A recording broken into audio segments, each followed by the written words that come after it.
Pirate Radio, KHBLLP, Hannibal.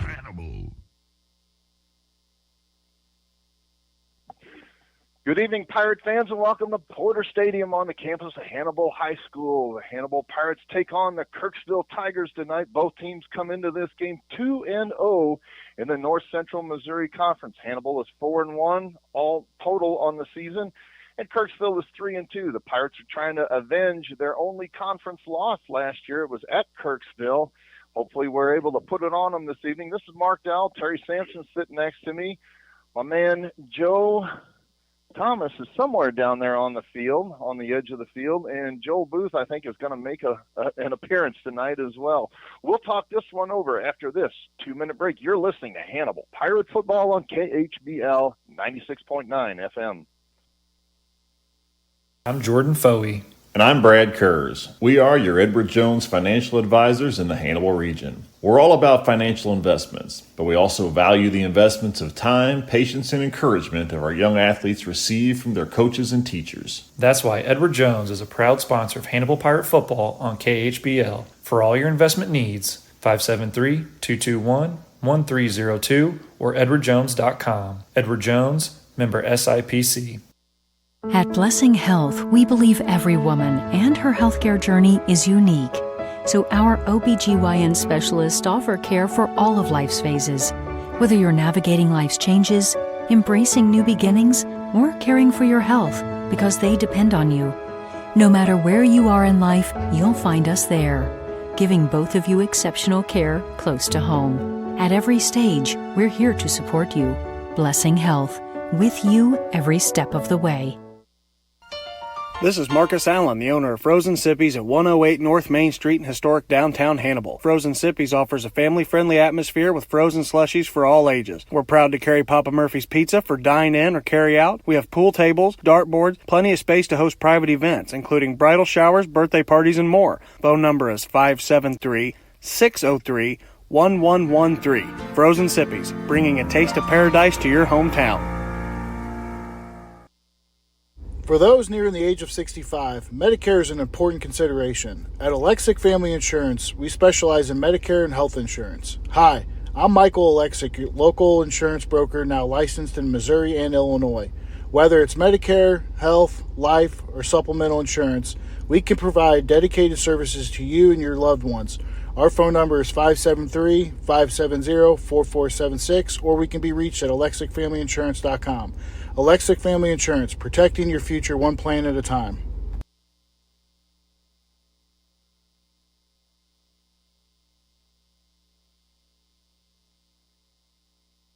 Welcome back to Porter Stadium, Pirate fans. Like I said, the Kirksville Tigers come to town this evening. Kirksville is 3-2 on the season, but 2-0 in the conference. This is the 72nd meeting between these two schools. Hannibal enjoys a 58-12-1 record all time, but we took one on the chin last year, 16-15, to what I'd call a much improved Kirksville Tiger team. Terry, they are no longer the doormat of the conference. No, they slipped a little bit this year. They lost a lot of players, but they were the real deal last year, and this is going to be a special night, Mark, with former Pirate player and Coach Greg Nesbitt now coaching Kirksville, and looking forward to this one. Yeah, of course, Nesbitt coached here at Hannibal from 84 to 89. He was 44-20 when he was the Pirates coach. He was, I believe, ahead of Paul Thomas, and then after Paul Thomas is when Mark St. Clair took over. Folks, I got a special guest sitting next to me tonight. You never know who I'm going to pluck out of the crowd, but Tom Voss happened to look up, and I invited him into the booth. Hey, welcome to the radio, Tom. Well, thanks, and hello, everybody out there. Thanks for listening, and it's been a few years. I used to get you on the radio a couple times a year. Oh, yeah, we travel. Oh, yeah. We used to travel to these games. So, I remember doing some of the Helias games with you. Mm-hmm. You know, I remember being down there. Of course, I wouldn't tell anybody, but I think you're a Helias alum, though, right? Yes, I am. I'm a Helias alum, but I know we were always cheering that we would beat the Catholics. You know, nothing like when beating the Catholics.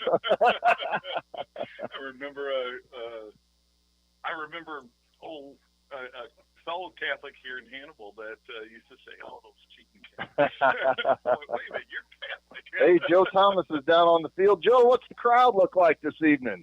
Hey, Joe. Oh, we're about 60% right now. All right, that's good. So I got a game time temperature of 79 degrees up here. If it was feels more like 90 in this booth, though. It's all lies, Mark. There is not a breath of wind. The flag is standing limp, and the wind is not going to play a part in this game whatsoever. But yeah, Joe, I'm ready for those cool, crisp autumn evenings. I don't know about you. Man, Mark, I am 100% agreeing with you.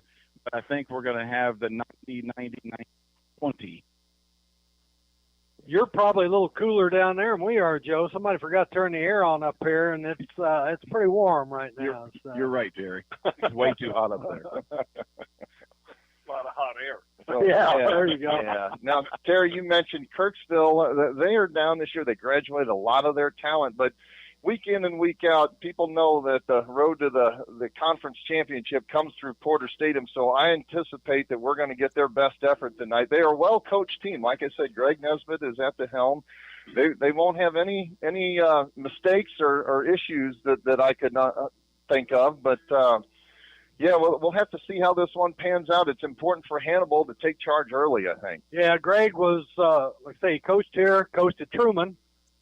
Coach Columbia Hickman. He's been very successful, and then he's gone back to high school now, and his son took over the Bulldog program up at Truman, and he's got a grandson that's a sophomore that's pretty special. He was all-district last year, and they've got an all-state lineman coming back too, so they still have some players.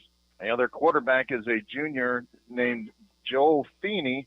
He is 6'2", 170 pounds, and yeah, like you said, they've got some talent. They got a talented running back, Logan Martin, and then there's a Blake Nesbitt that plays as well for them. That's his grandson. He's the linebacker, and I think he was all district last year as a freshman.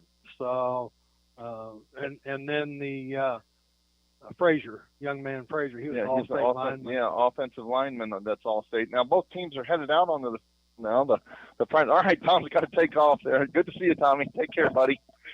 So both teams are headed out onto the field now, and we'll have the national anthem here in just a minute. The Pirates in their home uniforms, black on black with, get this, pink trim, as it is Breast Cancer Awareness Month, but black on black, black top with the black pants and the red trim, red numerals, the black helmet, of course, with a white pirate logo on the side.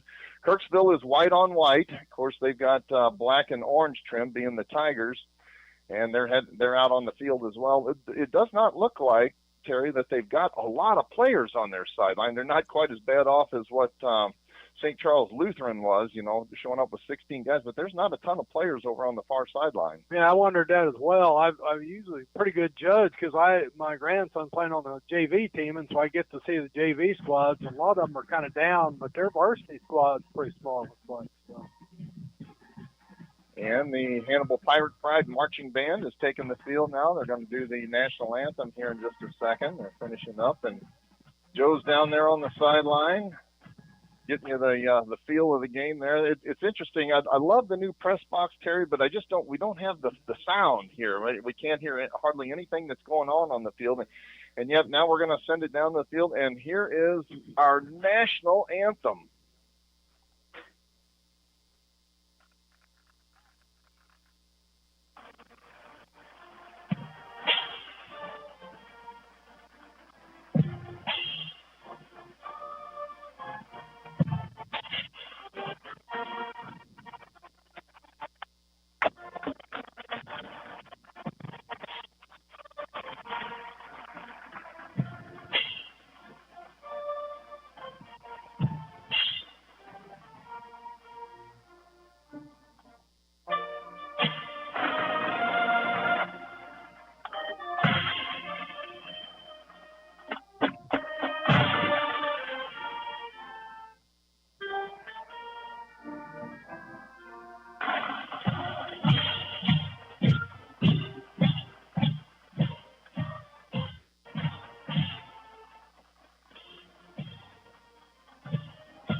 All right, in another outstanding rendition of our country's national anthem.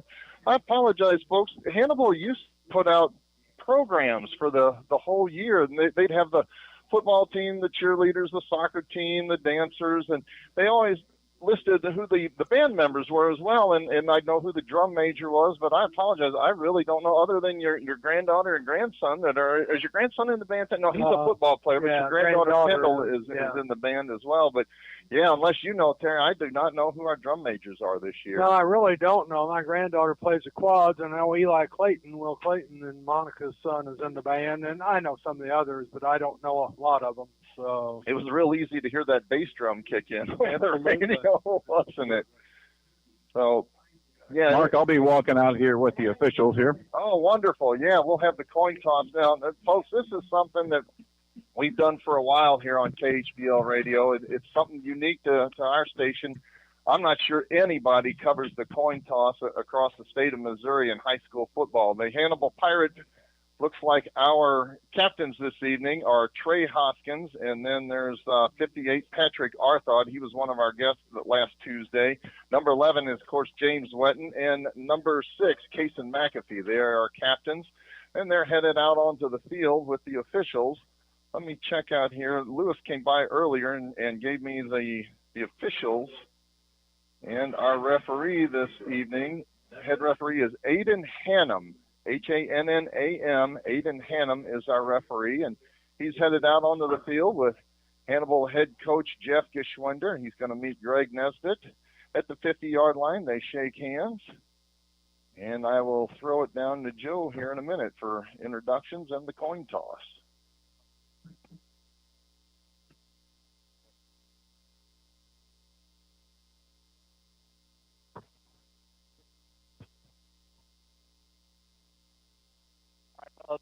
Aiden Hannum, referee tonight. Joe Hickey.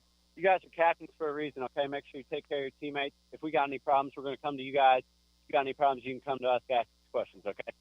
You guys are dismissed. All right, that's our referee, right, Aiden Hannum. Okay, so the helmet, so will be tails, be heads, this will be tails.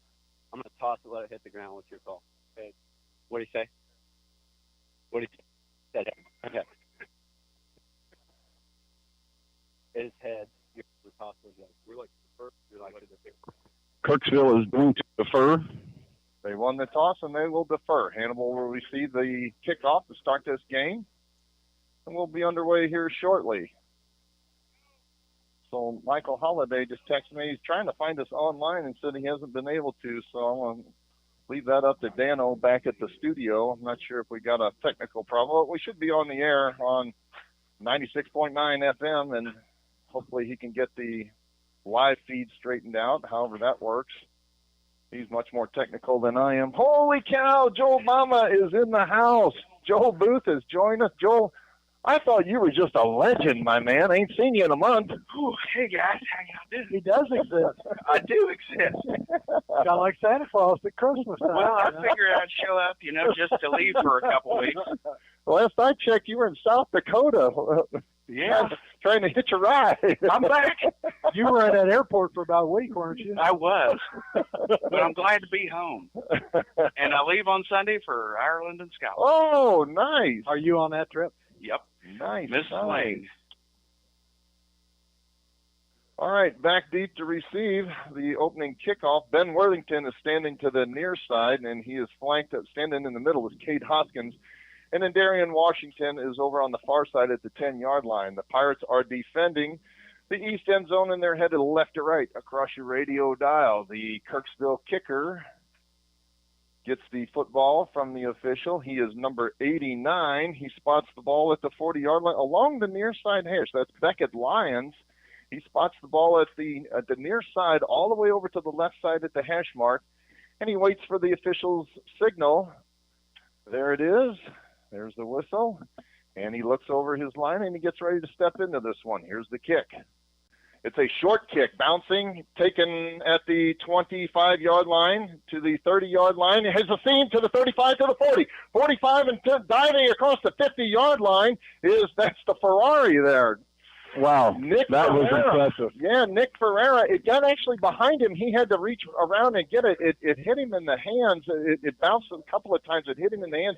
He had to turn around and get it. Joe, it looked like they had him right at the 30, but he was able to get it across midfield. He's slick. He came through a gap, and he just about hurdled the last guy for pay dirt. Didn't appear to be much of a lane there, but he made the most of it and went straight down the sideline. Great field position for the Pirates. 1st and 10 at the Kirksville 47-yard line. Under center, Wyatt Dorsey with a split backfield behind him. Trey Hoskins comes in motion from left to right. Here's a quick handoff off the right side, and a quick pickup of 5 yards by Darian Washington. 2nd down and 5 for the Pirates. Nothing fancy there, Joel. Looks like quite a pace going for this offense tonight, Terry. I heard they picked it up last week at Mexico. Yeah, they got to utilize that speed. They've got too many weapons. Right there. back on them again. Twin receivers bounce out wide to the near side. 2nd down and 4 now. Here's a quick handoff.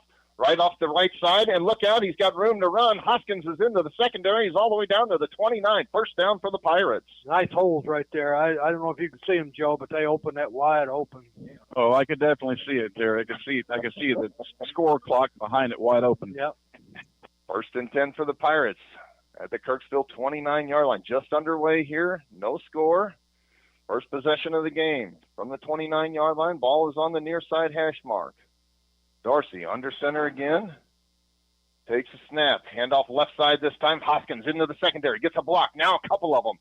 Down to close to the 20-yard line. Peels off a quick 8 yards.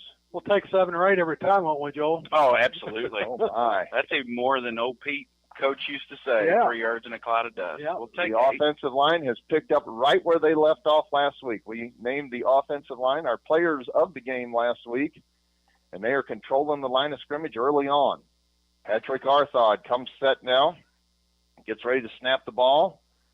There's the snap and a quick off the right side this time. Washington into the secondary again. He'll have a 1st down inside the 15. Terry, I think our buddy next door looks a little lonely. I think I'm going to go sit with him. You think you're going to go over there? I was trying to keep an eye on number 32. That's Nesbitt's son. He was an all-district linebacker as a freshman. Is Terry Ahern sitting out for a contract negotiation or what? I wonder what's going on there. All right, Dorsey under center again. 1st and 10 from the 14.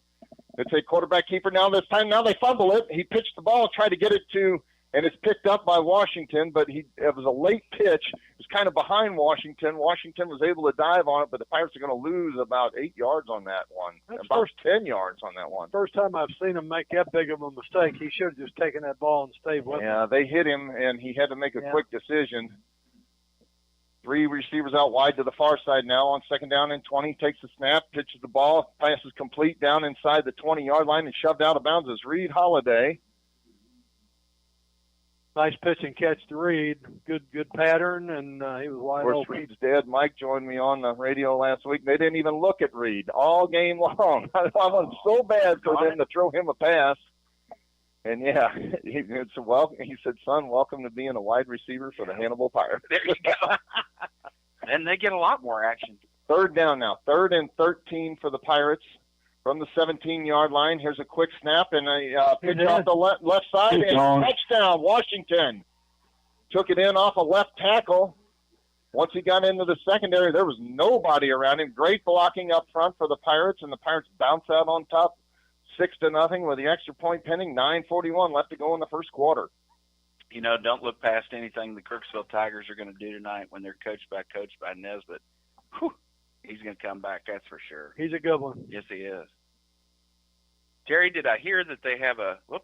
Here's the extra point, and it is no good. Shanked off to the left, so the Pirates lead at 6-0 with 9:41 left to go in the first quarter. You're listening to Hannibal Pirate Football on KHBL 96.9 FM. 1 in 8. 1 in 8. 1 in 8. 1 in 8. I am 1 in 8. 1 in 8 women in the U.S. will be diagnosed with breast cancer. Our specialists in Quincy and Hannibal are here so you receive exceptional care, close to home.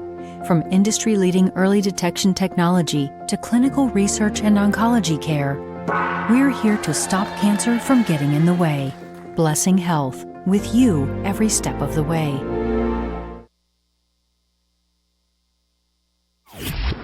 Ready, go! Pirate Radio, KHBLLP, Hannibal.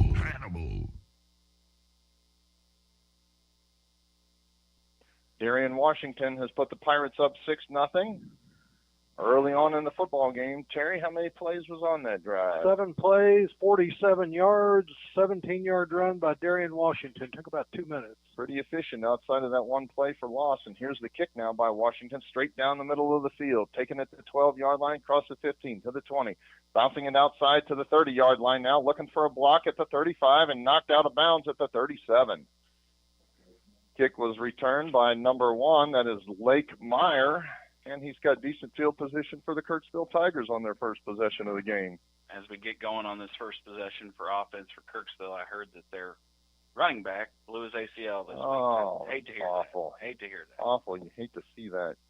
Their quarterback, like I said, number 6, Joel Feeney. He's a junior, pretty tall kid, 6'2", and he'll come set out of the pistol formation with Logan Martin, the lone setback behind him. Now empty backfield. 5 wide receivers for Feeney. Claps his hands, takes a snap, looking to throw. Got pressure, now he unloads it. Passes complete to the near sideline to Martin. Quick pitch and catch there. Gets him about, 5 yards. It'll be second down and 5. Gary, I didn't know Nesbitt had kids this young. I thought all of his kids were around my age. That's his grandson. I'll be darned. His son took over his job coaching Truman. He's got another son coaching down Jackson, Missouri, and this is his grandson. So I'll be doggone. All right, second down and 5 now for Kirksville from their own 41-yard line. Joel Feeney out of the pistol. Martin, the lone setback behind him. Feeney taking his time, claps his hands, takes a snap. Handoff is to Martin, trying to get out to the left side, but a good open field tackle there by number 12 of the Hannibal Pirates, Wyatt Darcy. I tell you what, he does just about everything, doesn't he? Mm-hmm. Pick up of 2, and it'll be third down and about 5. Third and 5 from the 43. I really hadn't heard what they were doing this year offensively. It looked like they threw a little pass in on the first play, so they might try to mix it up to keep us on it. I could not believe Mexico put the ball in the air the way they did last week. That first possession, I would have put the over-under in passes at 4.5, and I'd have taken the under. Third down now. Here's a snap to Feeney. Looking to throw. He does throw. Ball is tipped, but it is caught. But I think it's going to be a yard shy of the first down. Yeah, he was a little shy. I don't know what they'll give him, but I think his knee was down when he caught it. I believe you're right, Joe. Yeah, he stopped short of the line to gain by about a yard. And it'll be fourth down, and it looks like Kirksville brings their punt unit onto the field.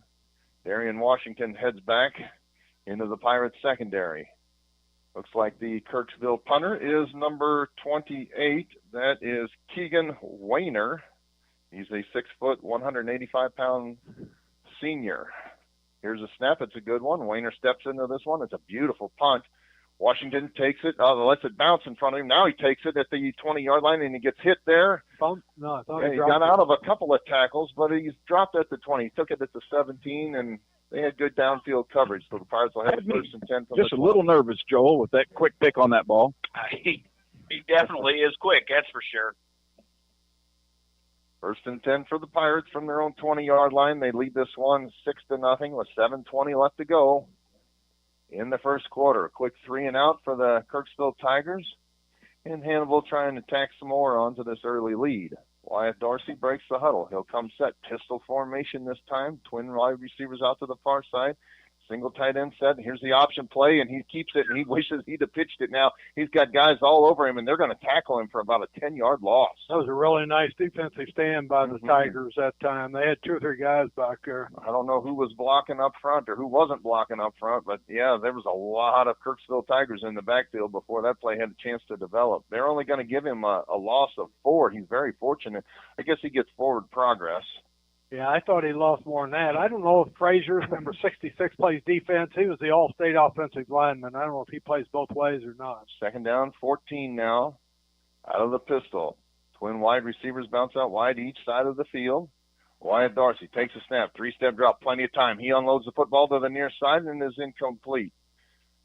Pass was intended for one of the tight ends, number 14. That is Alex Arthod. We just seemed a little shaky. Yeah, that looked a little shaky there. That's the best way to describe it there, Joe. Yeah, it took a while to develop, and it was kind of overthrown, and he was covered. Wasn't much there. Brings up a 3rd and 14 from the Pirates' 16-yard line. trying to at least get us out of the shadow of our own goalpost if we're going to have to punt this one. But let's see what the Pirates dial up here on 3rd and long. Dorsey breaks the huddle with just 8 seconds left to go on the play clock. Pirates better hurry it up. 3 receivers out wide to the far side now. Takes a snap, spins the ball in his hands, passes the ball over the middle. It should have been intercepted. Man. Oh, he's very fortunate. It hit that defender, Keegan Wayner, in the arms and had nothing but daylight in front of him. Kirksville's defensive back had no idea what happened because the ball hit him in the hand. Yeah. Wow. Yeah, he probably hit 6 or close to it. Oh, yeah, that was going to be tough there. That offensive series was a wasted opportunity. It really was. Washington now to punt this one. And it was lucky it wasn't blocked. It was partially blocked, but it bounces out and actually gets a great punt out of this one. Rolls all the way out to the 45-yard line of the Pirates. Yeah, that was partially blocked there. And he was very fortunate to get it off and get what he got out of it. He ends up being about a 38-yard punt there. I thought it wasn't going to be totally blocked, but they tipped it just enough. They called off any foul for hitting the punter. So. Mm-hmm. Good thing he got that ball off. Boy, he was right in the thick of Oh, it. yeah. Yeah, they were about right on him, weren't they? Good field position for the Tigers now. 1st and 10 at the Pirate 45-yard line. Pirates lead at 6-0 again early in the first quarter. And Feeney comes set out of the pistol formation. Martin alone set back behind him. Takes a snap. Handoff is to Martin, trying to get off right tackle. Nothing doing. Hit at the line of scrimmage. Oh, spin move there, and he makes something out of nothing. Gets about 3 yards. They had him for right at the line of scrimmage, but he made a pretty nifty move there and picks up 3 yards. I don't see how he got out of that, Joel. Looked like he was wrapped up. Boy, he knows how to spin and roll. They had him. Yeah, they had him. I'll tell you what, this offensive line is well coached, guys. If you watch, their blocks are absolutely perfect. They're not going to have the talent, but I guarantee you they're going to play good football. Oh my gosh! They're going to have the discipline. Keep your eye on the 66, Joel. Is that him? Yeah, it's the All-Stater. Okay. That's a good looking. Yeah, that's big kid, big tall 6'5". kid. Yeah. All right, 2nd down and 7 now. Feeney out of the pistol formation again. Takes a snap. Hand off to Martin. Martin off right side again. Same play as before. He gets out across the 40-yard line now. And down to the 39, what'll bring up 3rd down and 4. This is probably 4-down territory here for the Kirksville Tigers. Yeah, I thought they might go 4 last time, but that's probably smart football this early in the game. Terry, that number 66 was the pulling tackle on that play. Yeah, he's a big kid. I think he's 265. Boy. And he's fast. He may be bigger than that, Terry. I know he's 6'7". Yeah, they got him. Good friends with Nicholas. He's already committed to K-State. 75, yeah. Bennett Frazier. The little remember apple, that name. Manhattan. Extremely nice young man. Yeah. 3rd down and 4 now. And Feeney out of the pistol again. Takes a snap. 5-step drop. Now he backs up farther. He's got pressure up the middle, and he unloads it, but it's out of bounds. Yeah, he had to get rid of it. He was running for his life there. A couple of Pirates were all over him, led by Aiden Scott. And let's see what they're going to – oh, they're going to bring their punt team back on. I'm going to try to pin the Pirates back deep in their own end. I'm kind of surprised that they don't go for it here. Not a lot to gain by punting the ball. Kind of surprised he didn't run the ball. He could have picked up 2-3 yards. Yeah, and maybe got close to the first down. Maybe analytics tell him not to go for it. Well, I'm sure he's got reason. 4th down and 4 now. Darian Washington standing in his own 10-yard line. And Wayner to punt this one. It's a good snap. Wayner punts it straight up into the air. What a great way up high, bounces it. Takes a Pirate bounce and, rolls out of bounds at the 25. So, the net was only about 15 yards on that. Boy, it came down with snow on it, though. Uh-huh. Snow. Yeah. Snow. Joel. Snow. No snow. No snow for you. That looks like one of my drives when I pop it up. He's probably still seeing visions of the snow at the South Dakota airport, Joe. That's probably what it is. All right. Snow cone. So another quick 3-and-out for Kirksville as the Pirates set up now 1st and 10 at their own 25. Ball is at the far side hash mark as twin receivers bounce out wide to the near side. And Dorsey comes set under center. Here's a quick handoff to Washington. He's hit at the line of scrimmage, gets maybe a couple of yards on that. And I tell you what, that secondary for Kirksville is really rushing to that ball. Mm-hmm. Yeah, they're putting a lot of people in the box. The ball say that. Yep, absolutely. 2nd down and 8 now for the Pirates from their own 27-yard line. 4 minutes, 11 seconds left to go in the first quarter, and a 6-0 Pirate lead. Darcy under center again. With backfield behind him, takes a snap, cross-buck play this time. And Washington's into the secondaries looking for a block. He gets one. He's to the 40, to the 50, 45, 40, down the near sideline to the 30, 15. Knocked out of bounds just shy of the 15-yard line. Number 12 needs to be careful with grabbing on the back of the jersey. Oh, yeah, they got him from behind and threw him out. They're actually going to spot it at the 20. Mm-hmm. Yeah, it's very close to being a horse collar tackle there, but, yeah, Washington really busted a nice run there, Terry. That's just speed. 50 yards, 55 yards on that run. He got to that gap, and he just outrun everybody there. That kid is good. Yeah. All right, Pirates now set up 1st and 10. They spotted at the 17-yard line. They moved a little bit closer. Yeah, I thought he was down there a little farther. 2 weeks ago, Joel, we had him down at Frozen Sippies. Oh, did you? He's a nice young man. I'm telling you what. Couldn't get his mom to talk. Yeah, his uncle, Levi Failer's a real good buddy of mine. And I tell you what, if Darian was anything other than kind of respectful, old Levi'd snatch the hair off his head, man. I tell you. He was a nice young man. I was really impressed by him. Great kid. We got a timeout down on the field now. So get a little hydration going down there. Yeah. Joe, still pretty warm down there? Yeah. Oh, yeah. Yeah. That was quick and to the point. 79 degrees.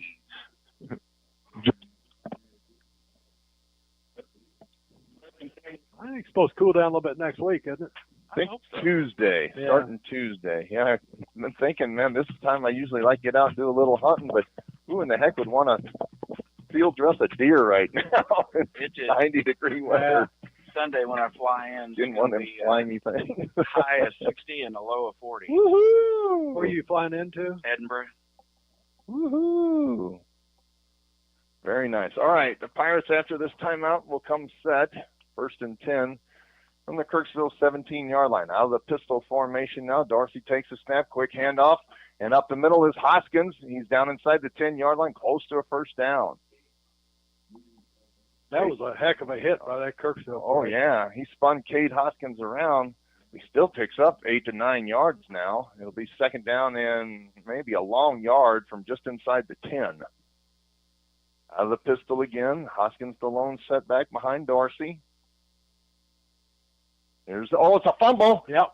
And he pushed it right into the actually, Wyatt Darcy had trouble with the snap, and he tried to spin around and drop it into Hoskins' lap. When he did, the ball popped out, and then Hoskins kicked it, inadvertently right into the defensive line, and Kirksville recovers. Oh, that's frustrating. He had a little bit of room to run on that, too, if he'd have got through there. Same thing happened to Cade last week. And, again, I wasn't sure whose fault it was because there was a faulty exchange. But right inside the 10-yard line at Mexico on our first possession, we coughed it up, and the Pirates get turned away here. Still leading this one 6-0. But, Joe, that one hurt. That was brutal, Mark, just watching that happen. And you're right. The last couple games, we've been a little bit fumble funny. Mm-hmm. 1st and 10 now for Kirksville. They take over their own 7-yard line. Feeney out of the pistol formation. Takes a snap. It's a high one. There's a quick handoff and tackle well behind the line of Boy, they had that. Inside the 5-yard line. Yeah, several Pirates in on that hit. Yeah, they were Joel, all I think over the that. defensive line heard you say that. Woo! I think so. Well, I'm calling the Hogs on that one. It's a 2-yard loss. That It'll be was a 2nd great and deal. 12 from the 5. Those D linemen pinned their ears back and went after it. That was closed down. Man, I tell you what, Hannibal's offense kind of reminds me of that Garrett Nussmeier offense from LSU and Oxford. Boy, I've never been so mad in my life. All right, 2nd down and 12 now. Look for the screen here, Mark. Yep, and actually we've got the Wildcat offense now. Martin takes the direct snap, and he runs it right up the middle, and he gets about 6 yards. Yeah, they took the quarterback out, put him out at wide receiver. Martin took the direct snap, ran it right up the middle, picks up 6 yards, so kind of gets them out of the shadow of their own goalpost. They're out to the 12-yard line, but still going to bring up 3rd down and 5. Was that Aiden Scott with that tackle there? Yes. Boy, I tell you, he was about the only one that had a line on him. I'm glad he took was him trying down. to get the ball. Yeah, I saw that. Yeah, he did have his meat hooks in there, didn't he? If he hadn't been there, he'd have got a lot more He'd yardage have on picked that. up 30, 40 more yards at least. Yeah. All right, third down now and a direct snap again. Wildcat offense. Martin is in at quarterback. Takes the snap. Same play. He rolls to the near side now. Nothing doing, though, this time. The Pirates sniff this one out, and he gets crushed in the backfield for about a 1-yard loss. Boy, I tell you, that Aiden Scott was back there in a heartbeat. Yeah, boy, he sniffed it out again. Didn't he, though? Comes up at 4th and long 7. He was all over him. That Wildcat frequently works the first time that they see it, but rarely does it work, back to back like that. I thought he was going to Martin was going to stiff arm Scott into the ground, but boy, Scott had his hand on him. He wasn't letting go. Wayner going to punt it out from the shadow of his own goal post now. A couple of Pirates standing inside the 40-yard line. That's McAfee to the near side. And Washington to the far side. In the middle of the field, Washington takes it at the 40-yard line looking for a block. He gets to the near side. He's down to the 30, to the 25, shoves it back inside at the 20, 15, 10, waiting for a block, and shoved out of bounds inside the 10-yard line. Darian Washington, a great punt return. What a talented Wow. Woo! That was right there on my lap. Joe, he could have used you, buddy. He could have. He could have. I've seen YouTube videos where people came out to assist. Got to the 12-yard line, and the traffic got a little heavy for him there, but he still... Mark, we're at the 9-yard line, so I'm waiting for your call. First down and goal. Go! Attaboy. 53 seconds left to go in the first quarter. We need to punch this one in. Well, we're lucky there because there was a block in the back on that return. And Pirates leading this 6-0. I think they owed us one from last week. Yeah, Here's a quick handoff up the middle. I tell you what, Wyatt Dorsey was very fortunate to hang on to that one. The snap went to his right side. He had to pull it away and quickly shove it into the breadbasket of Hoskins there. Hoskins gets it down to about the 7-yard line, but they're fortunate they didn't cough it up again. I could hear something on Joe's microphone. Somebody said, hold on to the ball. Yeah. That was Joe. Yeah. It was a little bit more colorful than that. Yeah. All right, under center this time now. Hoskins goes to motion. Here's a quick handoff to his brother.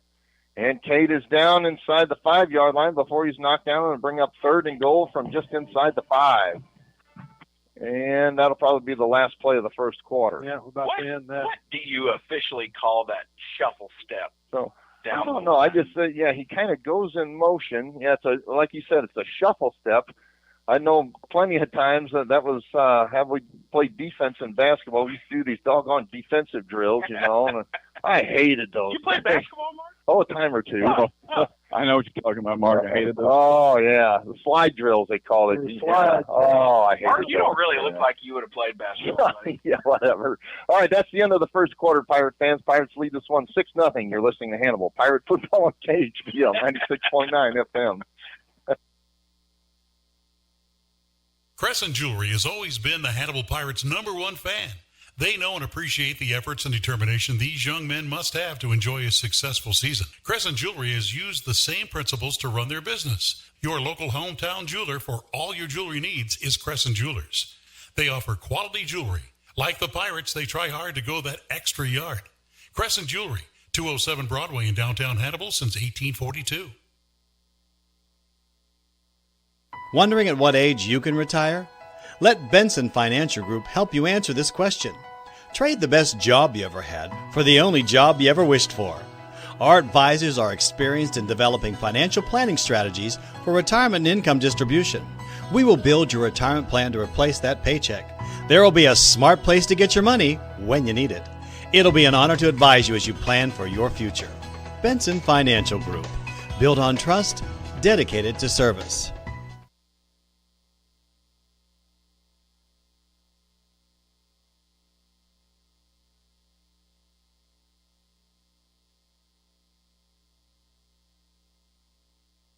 From the 5-yard line, man goes in motion. Here's the snap, rolling to the far side, looking to throw. Now he's going to tuck it in, and he gets knocked out of bounds, shy of the goal line.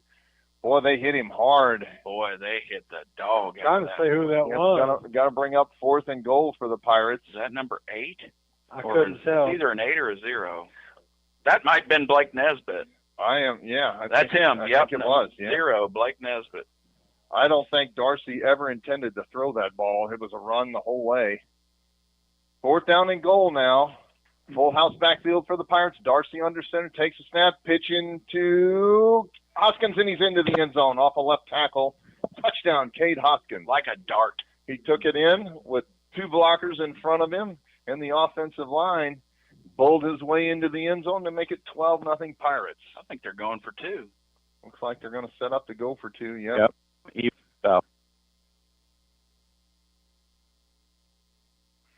Darcy trots out onto the field. Ball spotted at the 3-yard line for the 2-point try. Darcy with a full house backfield again, comes set under center. Takes the snap, fakes the handoff, looking to throw. He's got a man wide open into the end zone, and the 2-point conversion is good. The tight end, Alex Arthod, was wide open, and it was an easy pitch and catch there. Great play call. To make it 14-0 Pirates with 11:34 left to go in the second quarter. You're listening to Hannibal Pirate Football on KHBL 96.9 FM. Are you concerned about the economy, interest rates, or current market conditions? For timely information based on sophisticated research, Raymond James Financial Advisor Steve Virel, located in Hannibal, can be contacted at 221-4500. He can discuss your specific needs and help to provide you with investment choices that make sense for you. To make an appointment with Steve Virel, his office can be reached at 221-4500. Raymond James Financial Services Incorporated, member FINRA SIPC. Life well planned. Go Pirates! Cade Hoskins scores a touchdown for the Pirates. They made the 2-point conversion to make it 14-0. Terry, how many plays was that drive? That was, 4 plays, 8 yards. Took a little over a minute and a half. Cade Hoskins with about a 3-yard run, and Arthod 2-point conversion, making 14-0 here. Yeah, Darian Washington's done it all so far in the first half for the Pirates. Mark, we were talking about basketball. My dad used to always joke. He went out for basketball. The coach said they already had one. All right. Across the 15 now to the 20 and up the middle of the field out to the 37-yard line for the kick return. I never heard that. Yeah, story of Booth's life, man. You know? That one. They already had one. Yeah. Oh, my.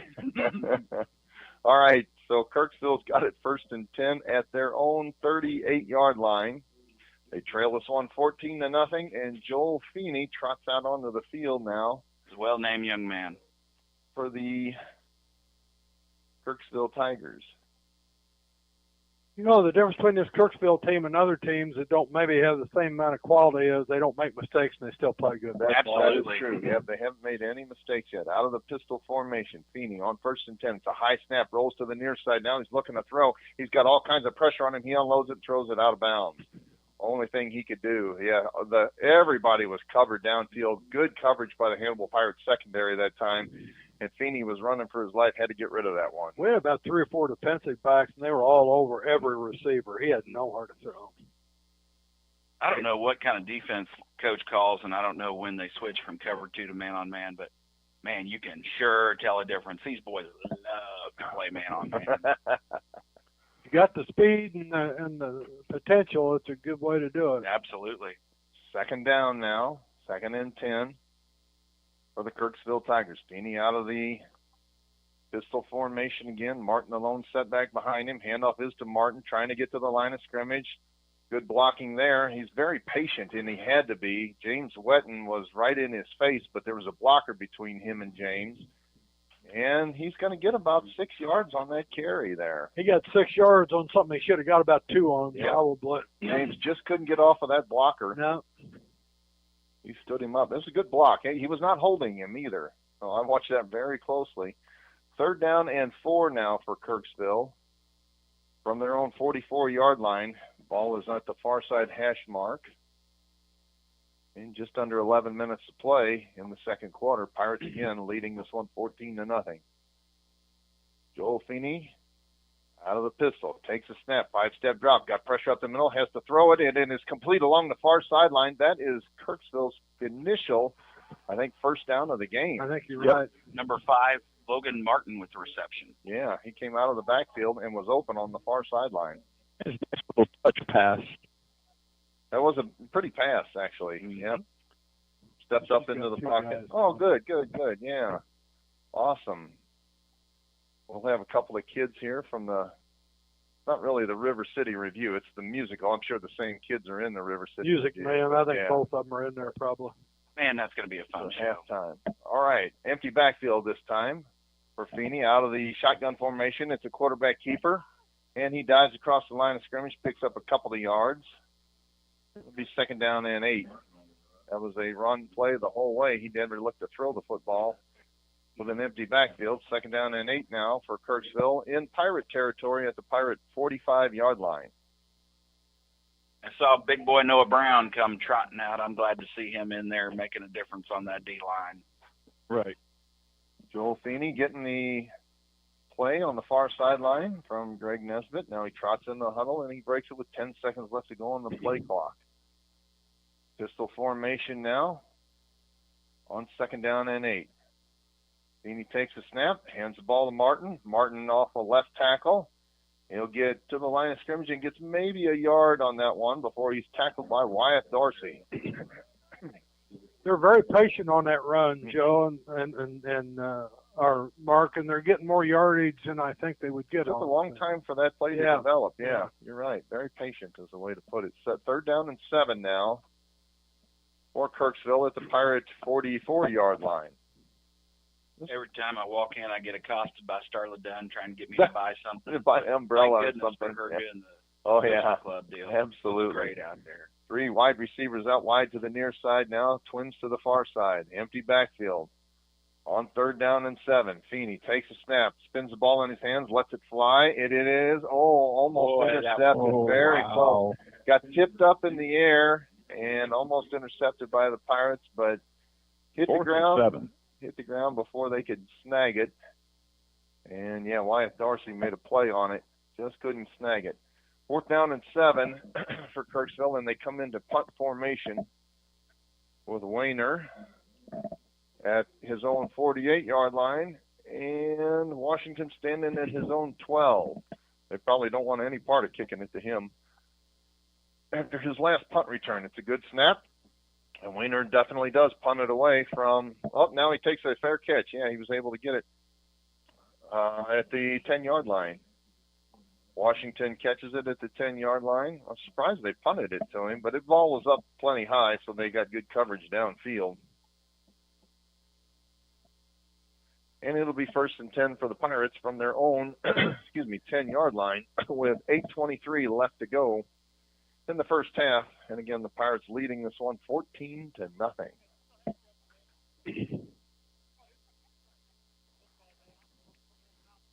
I think there's 4 former mayors here tonight. I ran into Mayor Roy on my way up the stairs there. He had to give me a little bit of trouble, like only Mayor Roy can do. Yeah. 1st and 10 now. Here's a quick handoff up the left side. Maybe a couple of yards on that carry. There's Hoskins. Roy's never met anybody he doesn't like to talk to a little bit. And Roy's always been he's been a great interview. I could get him at halftime. All I had to do was say, "How's it going, Mayor?" I could eat a 5-course meal. It's just I like watching him interview. sit at a stoplight and just talk to himself. Yeah. You know. All right. 2nd down and 8 now from the 13-yard line. Darcy under center. Split backfield behind him. Rolls to the near side. Looking to throw. He lets it fly. He's got a man open, and that's Reed. Reed Holiday had it one-handed. When he spun around, he lost control of it. Reed Holiday had it at the 30-yard line. It was going to be an amazing we had great protection. catch. Yes. Great protection. He was open. He had to spin around. It was at the hand he did not want to catch it with was the only chance he had, and he almost had it. It was almost a one-handed catch. It was a little bit of a difficult catch. I mean, yeah. It wasn't a gimme, but he did a nice job of getting to it. Oh, I thought he had it. That would have been on the highlight reel. Yeah. Thought he had it. All right, that's going to make it 3rd and 8 now for the Pirates from their own 13-yard line. RC breaks the huddle out of the pistol formation, takes a snap, quick handoff to Washington, and he's going to get a first down out to the Hoskins. Oh, that was Hoskins. All right, he's going to get a first down out to the 25-yard line. My bad. Well, good deal. Hey, what between those two, they can break some plays. It's nice to have a double threat. Oh, and that's that kind of speed, I'm telling you, and Weiss was fast too. 1st and 10 for the Pirates from the 25-yard line now. Look for a 2 tight end set here. Alex Arthod and T-Rex in together. And under center, with a split backfield, is Wyatt Dorsey. Here's a quick handoff. This one is to Washington. He gets back to the line of scrimmage, picks up maybe a yard on that carry. It'll be 2nd down and 9. Folks, while we got a second, I want to mention that this weekend is the Tootsie Roll Drive for the Hannibal Knights of Columbus for the developmentally disabled. Most of the money goes to Special Olympics, but if you see them at Farm and Home or at County Market tomorrow, please be generous. Good cause. That's a nice group to support. Good dudes. And they make some of the best fish. That's coming up in a couple weeks there. Yeah, buddy. 2nd down and 9 now. Here's a quick pitch to Hoskins. Trying to get off left tackle. He does. He's into the secondary on the jet sweep, and then across the 35-yard line, he'll have another Hannibal Pirate first down. Joel, tell me. Flag on the opposite side of the field. Uh-oh. I was just getting ready to say this game has been played very cleanly. I haven't seen a flag, and lo and behold, there is laundry on the field. That's in the general area of holding. All the way to the far side, though. No sense in holding over there. It was a jet sweep to the left side, and the flag came in on the right side. See what the officials call this one. Yeah, you're exactly right. I don't know who could have been holding over there. Why would you hold over there? I wonder if that's what it is. I don't know. They're still sorting this one out. The white hat is looking over to the far side, the line judge. Oh, he's wanting to see if they want to accept the penalty or not. Oh, it's a false start. Procedure. Yeah, it's an illegal procedure, a false start penalty against the Pirates. So that I'll buy. Joel, tell me you're not going to miss the Folklife Festival. I will be back Friday the 17th, and I will be fired up and ready to roll. You make your review down Main Street, don't you? Yes, sir, I do. Eat your way down Main Street. Eat your way down Main Street. Yep. That is the time for that. I think I have about 4 lunches and 5 dinners every night. All right, 2nd down and 14 from the 21-yard line now. Dorsey under center, and again, split backfield behind him. Takes a snap, rolls to the near side, looking to throw, looking for Holiday. He's got him at the 35, catch! And outside to the 37-yard line. Yeah, he hit him on a rope that time, and Holiday was open, and he gets a first down all the way out to the 38-yard line. Nice pattern, nice blocking, good throw. Everything worked on that one. A lot of things are looking good on the Hannibal offense. Very, very precise, very crisp so far. Had a few mistakes, fumbled the ball away once, and, a penalty or two, but all in all, this drive is looking pretty good. 1st and 10 now, under center. Dorsey, quick snap, handoff right side this time, and into the secondary is Washington. He's across the 50-yard line for another Hannibal Pirates first down. Man, I tell you what, I'm continually impressed with the ability for this line to just keep with their blocks. They're kind of big, Joe. Yeah, they are big, but boy, sometimes they can be soft as medicated cotton, Joe. Just better get out there and get them going.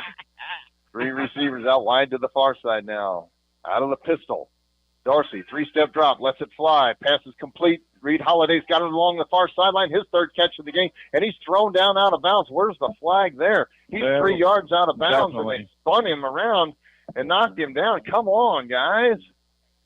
Looked like awful late to me. Oh, he didn't hit him hard, but he clearly threw him down well after the play was over. Well out of bounds. Boy, don't get Whitney Locke upset. Boy, that's the last thing you want to see. No, she gets mad if it's her children involved. That's right. 2nd down and 2 now after that completion. Here's a handoff to Hoskins, right side, trying to get to the line to gain. He's going to be about a yard shy as he's tackled at the 38-yard line. Be 2 yards shy of the first down. It's a long, methodical drive so far, guys. They are chewing some clock. I like it. Chewing some clock up. That's right. Let that defense catch a breath. 3rd down and 2. Dorsey under center, again, split backfield behind him. Handoff Hoskins, left side. He's got a first down and into the secondary. Knocked down after about a 5-yard gain. Nice little firstie. Yeah, it's already been 10 plays. We don't typically have that long a drive. Normally score quick or. Uh-oh, we got a flag. And now we got a late flag. Yeah, come in late. What's that's all about? Well, he's already marching off yardage against the Pirates here. What's the call down there, Joe? What are you doing to it? I don't even have a clue. Offside. Or offside. Oh, another procedure penalty. That hurts. Well, doggone it. Yeah. I thought we had a first down. Oh, well. Yeah, they had already spotted the ball, and the far side line judge, the guy that threw the flag before, said, excuse me, just a minute. All right, so 3rd down and 8 now for the Pirates from the Kirksville 47-yard line. 3 receivers bounce out wide to the near side now. Darcy out of the pistol, takes the snap, handoff right side, and breaking a Holy cow. Good room to run. Run, one bumbling, tumbling down the field and into the end zone. Touchdown, Cade Hoskins. Wow. Boy, Cade Hoskins took a hit about 5 yards into that secondary there, and he just recoiled it, Mark. I was going to say, Joe, he didn't take a hit. He gave a hit. Well, I mean, he just...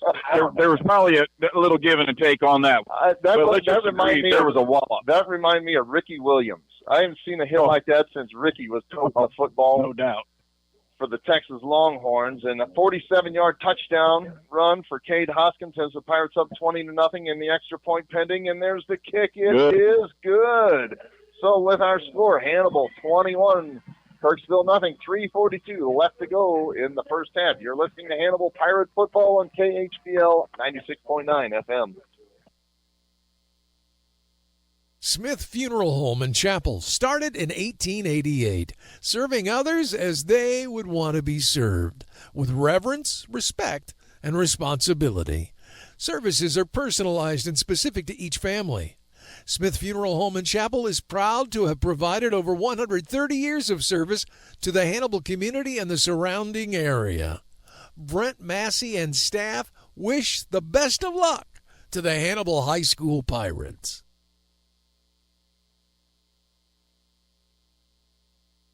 Welcome back to Porter Stadium, Pirate fans. I haven't seen a hit like that since Ricky Williams used to tote the ball for the Texas Longhorns, or before him, this is going way back, Earl Campbell. So that was a shot that Hoskins hit that kid right about the 40-yard line, and after that, Terry, he sprinted into the end zone. Yeah, I thought he was down. He made a heck of a hit, and that was a long drive, 11 plays, 90 yards, took about 3 minutes, 40 seconds, 47-yard run by Cade Hoskins, 21-0. Washington spots the ball at the 40-yard line, points his left index finger to the sky, and he steps into this one. It's a low kick, bouncing, now taking it to the 27-yard line across the 30. And knocked down about the 34 or 35-yard line there for Kirksville, and that's where they'll take over with 3:35 left to go in the second quarter. Reception, the young man that took that kickoff return was Blake Nesbitt. He stands at 6'4". He's a 215-pound sophomore. Yeah, he was all district as a freshman. Wow. So that apple apparently did not fall far from the tree. No, it's continued to go on down the line in that family. That's for sure. 1st and 10, Kirksville, their own 35-yard line. Ball along the far side hash mark. And the Pirate defense gets itself set. Feeney out of the pistol, takes a snap, handoff to Martin, left side, nothing doing. He is met by a host of Hannibal Pirate tacklers. Terry, is Greg Nesbitt from Hannibal? Did he play at Hannibal? Yes. Yeah, he did play Hannibal. He played in Hannibal. I think you come in right after Mark was talking about it. He played in Hannibal, and then he coached here from 84 to 89, I think, and then went to Hickman and Kirksville, the Truman. And I knew he was the head coach at Hickman High School when I was in high school. Yeah, he was after Springer, before Paul Thomas, and in that group. He came and spoke to us one day before our game. 2nd and 10. Finals when I was in high school. Empty backfield now for Feeney. 5 wide receivers. Takes a snap. Looking to throw. Got pressure up the middle. He lets it fly over the middle. And it is caught. Caught and all the way down inside the 40-yard line. 0. Blake Nesbitt. Yeah, it's a great catch there. Pirates had decent coverage down there, but it was a short throw, and Nesbitt came back after it. He was defended by Wyatt Dorsey. Wyatt had good coverage on him there. Like I said, he wasn't watching the ball there. He made a heck of a play to come back on that and made a nice catch. He's a good-looking athlete. That makes it 1st and 10 now for Kirksville at the Pirate 37-yard line. 2:22 left to go in the first Wyatt half. lost his footing just as that ball was. Yeah, he got spun around. Yeah, for sure. Here's a quick handoff to Martin. He's trying to get up the middle. He gets maybe a couple of yards. He's down to the 35-yard line now. And Kirksville will have it there, second down and 8. I didn't know how much they would throw, and they really have looked pretty good on their throwing game so far. I've had a couple nice passes. Been pretty impressed with their game all around. I could not believe Mexico putting the ball in the air in that first quarter like they did last week. And now we got a timeout on the field. We'll take it with them, folks. 1:49 left to go in the second quarter. Hannibal 21 and Kirksville nothing. This is Hannibal Pirate Football on KHBL 96.9 FM.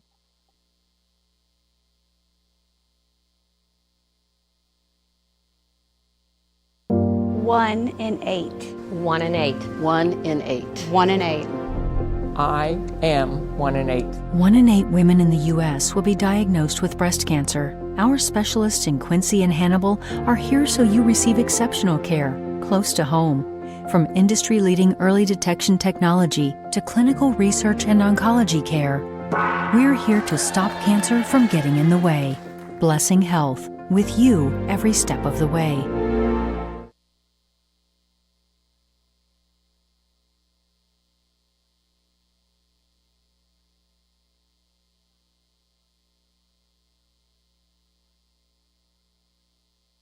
All right, welcome back to Porter Stadium, Pirate fans. 1:49 left to go in the first half, second down and 8 now. Feeney out of the pistol formation. Martin, the lone setback behind him.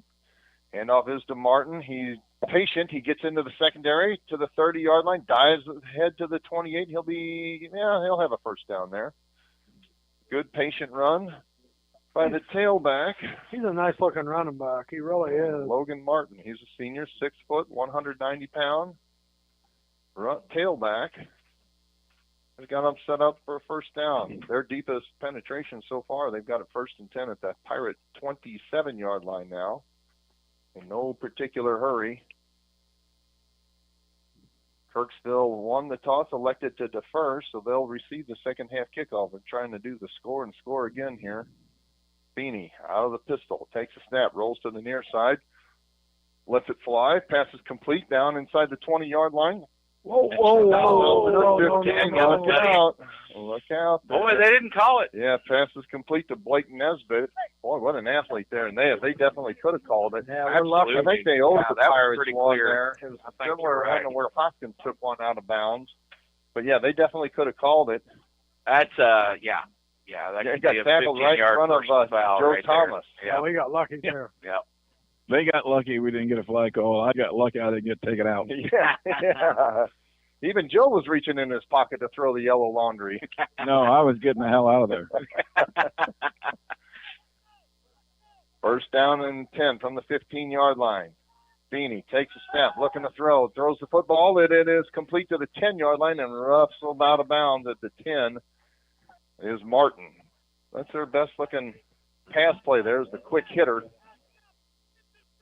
I am very impressed with this offense, man. The kid throws a nice ball. He really does. When he's got time.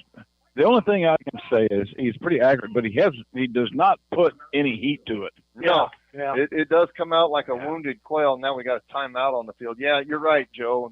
There's no zip to the ball. No pepper. If our secondary can kind of get adjusted on the setup, they can make a jump on this. And it's pay dirt. Oh, I'm gonna say they make a jump. There's no doubt. There's nobody going to be able to catch them. Well, that long one that Nesbitt caught, Wyeth got spun around as you all were talking about. Otherwise, that was a pretty soft ball. He's going to have a chance at it. Yep, you're right. While we got a second, I want to mention that, again, our Hannibal Pirates KHBL player of the game will receive 2 32-ounce slushies and a Papa Murphy's Pizza, compliments of our good friend Marcus Allen and the fine folks down at Frozen Sippies on 108 North Main Street in downtown Hannibal. Hey, we've got our halftime guests here. Super. Halftime is coming up. We got a couple of kids here from Hannibal High School that are getting ready to do the musical here in a couple of weeks. All right, second down and 6 now. 47 seconds left to play in the half. And Feeney comes set.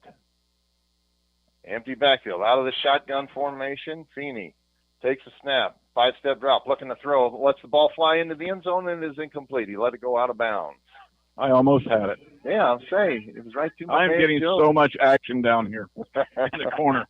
The contrast between Kirksville's offense in 2023 and 2024 last year when we went to Kirksville, the difference from when Nesbitt took over. There's just no question about staggering. that, Joel. It's a different, impressive scheme. I'll tell you what. 2023, I think we hung 70 on them. Yeah. It was. Yeah, it was ugly. All right. Out of the pistol again. On 3rd down and 6. Feeney takes a snap. Rolls to the far side, looking to throw. Pump fakes once. Now he lets it fly into the end zone, and it is caught. Touchdown. Touchdown. A nice-looking play there. The ball play was well covered, but, that receiver, number 40 for Kirksville, made a nice catch on it. The shortest receiver on the field. That is Jacob Lunsford, all of 5'10", 155 pounds. He's shorter than that. Say, my left leg weighs that. 5'10". He's wearing stilettos. Yeah, there you go. 6-inch stilettos. 5'10". All right, now on to attempt the extra point for Kirksville is Beckett Lyons. Snap back. It's a good one. The ball is down and is blocked. It is blocked. So that makes it 21-6 Hannibal with 36 seconds left to play in the first half. You're listening to Hannibal Pirate Football on KHBL 96.9 FM. Are you concerned about the economy, interest rates, or current market conditions? For timely information based on sophisticated research, Raymond James Financial Advisor Steve Virel, located in Hannibal, can be contacted at 221-4500. He can discuss your specific needs and help to provide you with investment choices that make sense for you. To make an appointment with Steve Virel, his office can be reached at 221-4500. Raymond James Financial Services Incorporated, member FINRA SIPC. Life well planned. Go Pirates! Welcome back to Porter Stadium, folks. Pirates lead this one 21-6 now. Terry Sampson, tell us about Kirksville's touchdown drive. Yeah, it was 9 plays, 65 yards, took about 3 minutes, just a little over a minute, under a minute left to go. 10-yard pass to Jacob Lunsford makes it 21-6 Hannibal. All right, and not much time left to play here, just 36 seconds left to go in the first half.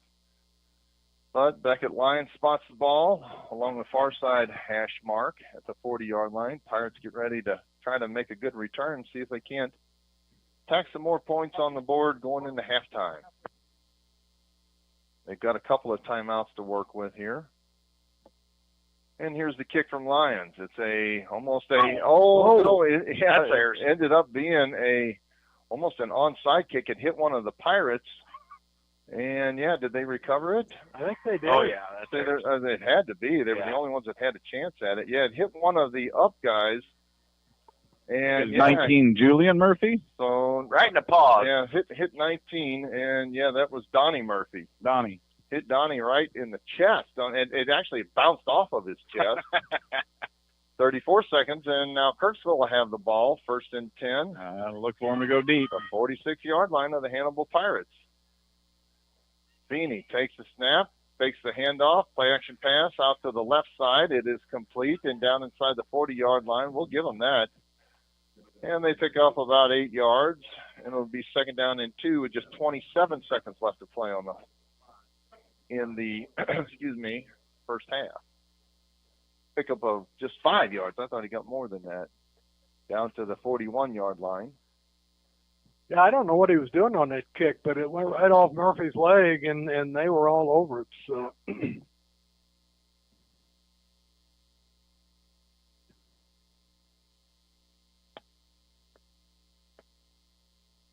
Twin receivers out wide to the near side, twins to the far side. On 2nd down and 5, Feeney out of the pistol, fakes the handoff, play action pass, looking to throw, throws it deep over the middle of the field. Oh, and I tell you what, we turn around there and it's pay dirt again for the Hannibal Pirates. Yeah, Hoskins would have had a shot at it, but it's incomplete. It brings up 3rd down and 5. Boy, Blake just about had it, didn't he? Yeah, yes he did. We're a little susceptible to this passing game. Kid waits a long time. Like I say, he doesn't put a lot of zip on it, but he's been throwing it fairly accurately. And Kirksville calls their last timeout. Boy, he gets it there, though. I mean, it's not got any pepper on it. He definitely gets it there, that's for sure.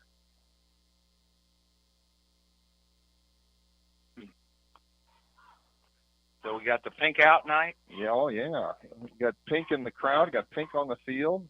Pink out for cancer. I think they've got a kicking cancer soccer team does sometime in the next couple of weeks. Going to be a nice event. And got the band playing tomorrow down in Columbia at Rockbridge at a competition. A lot of senior night for softball and tennis last night. I'll be darned. So a lot of events going on. This is a happening time of year. Yep.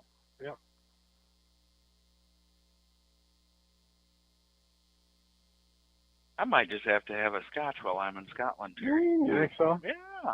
Or two. Well, just test it out. I don't be rude. Are you starting one tonight? Well, that's not a bad idea, Joe. Now that you bring that up. You can compare the two countries. That's right. All right, here's a snap now to Feeney. He rolls to the far side, trying to throw against the grain. He does. He lets it fly. He's got a man down at the 28-yard line, and his pass is complete.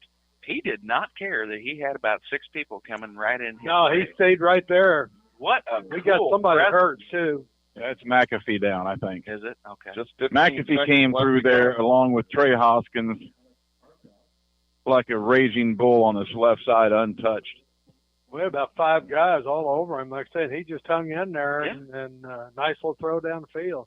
He just stared him right in the eye and threw the ball right to Blake. We've given up a little bit of yardage passing We sure this have. quarter. Yeah. That secondary isn't as locked down as We it need has one. been in the past, but, man, We need one, Coach. 15 seconds left to go Timeout. here. Yep, now the Pirates call timeout. Probably a good idea. Yeah, we'll take it with them, folks. 15 seconds left to go in the first half. The Kirksville Tigers have the ball, but they trail 21-6. You're listening to Hannibal Pirate Football on KHBL 96.9 FM. Tune in every Tuesday night from 6 p.m. until 6:30 for This Week in Pirates Football, broadcasting live from Frozen Sippies at 108 North Main Street in historic downtown Hannibal. Each week, the Voices of Pirate Radio will discuss last week's outcome and take a look forward to the next game. We'll have Hannibal Pirates coaches, players, and special guests on the broadcast each week. Tune in live on KHBL, KHBL.com, or in person at Frozen Sippies at 108 North Main Street.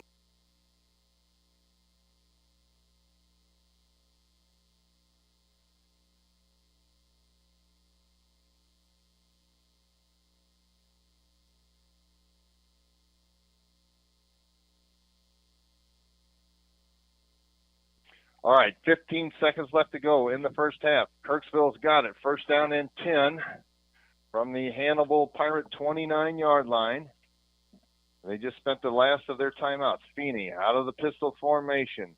Takes a snap. 5-step drop. Looking to throw. Throws it deep over the far sideline. Looking for Nesbitt. It is incomplete. He got hit pretty hard again there, too. He did. He's taking some smacks, that's We've for got sure. time for 2 more plays here. 10 seconds to go. And heck, you might as well let it fly. Yeah. Nesbitt's made some great catches so far for the Kirksville Tigers.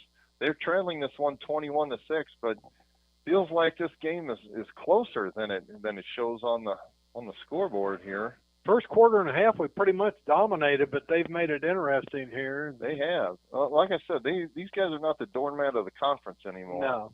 No.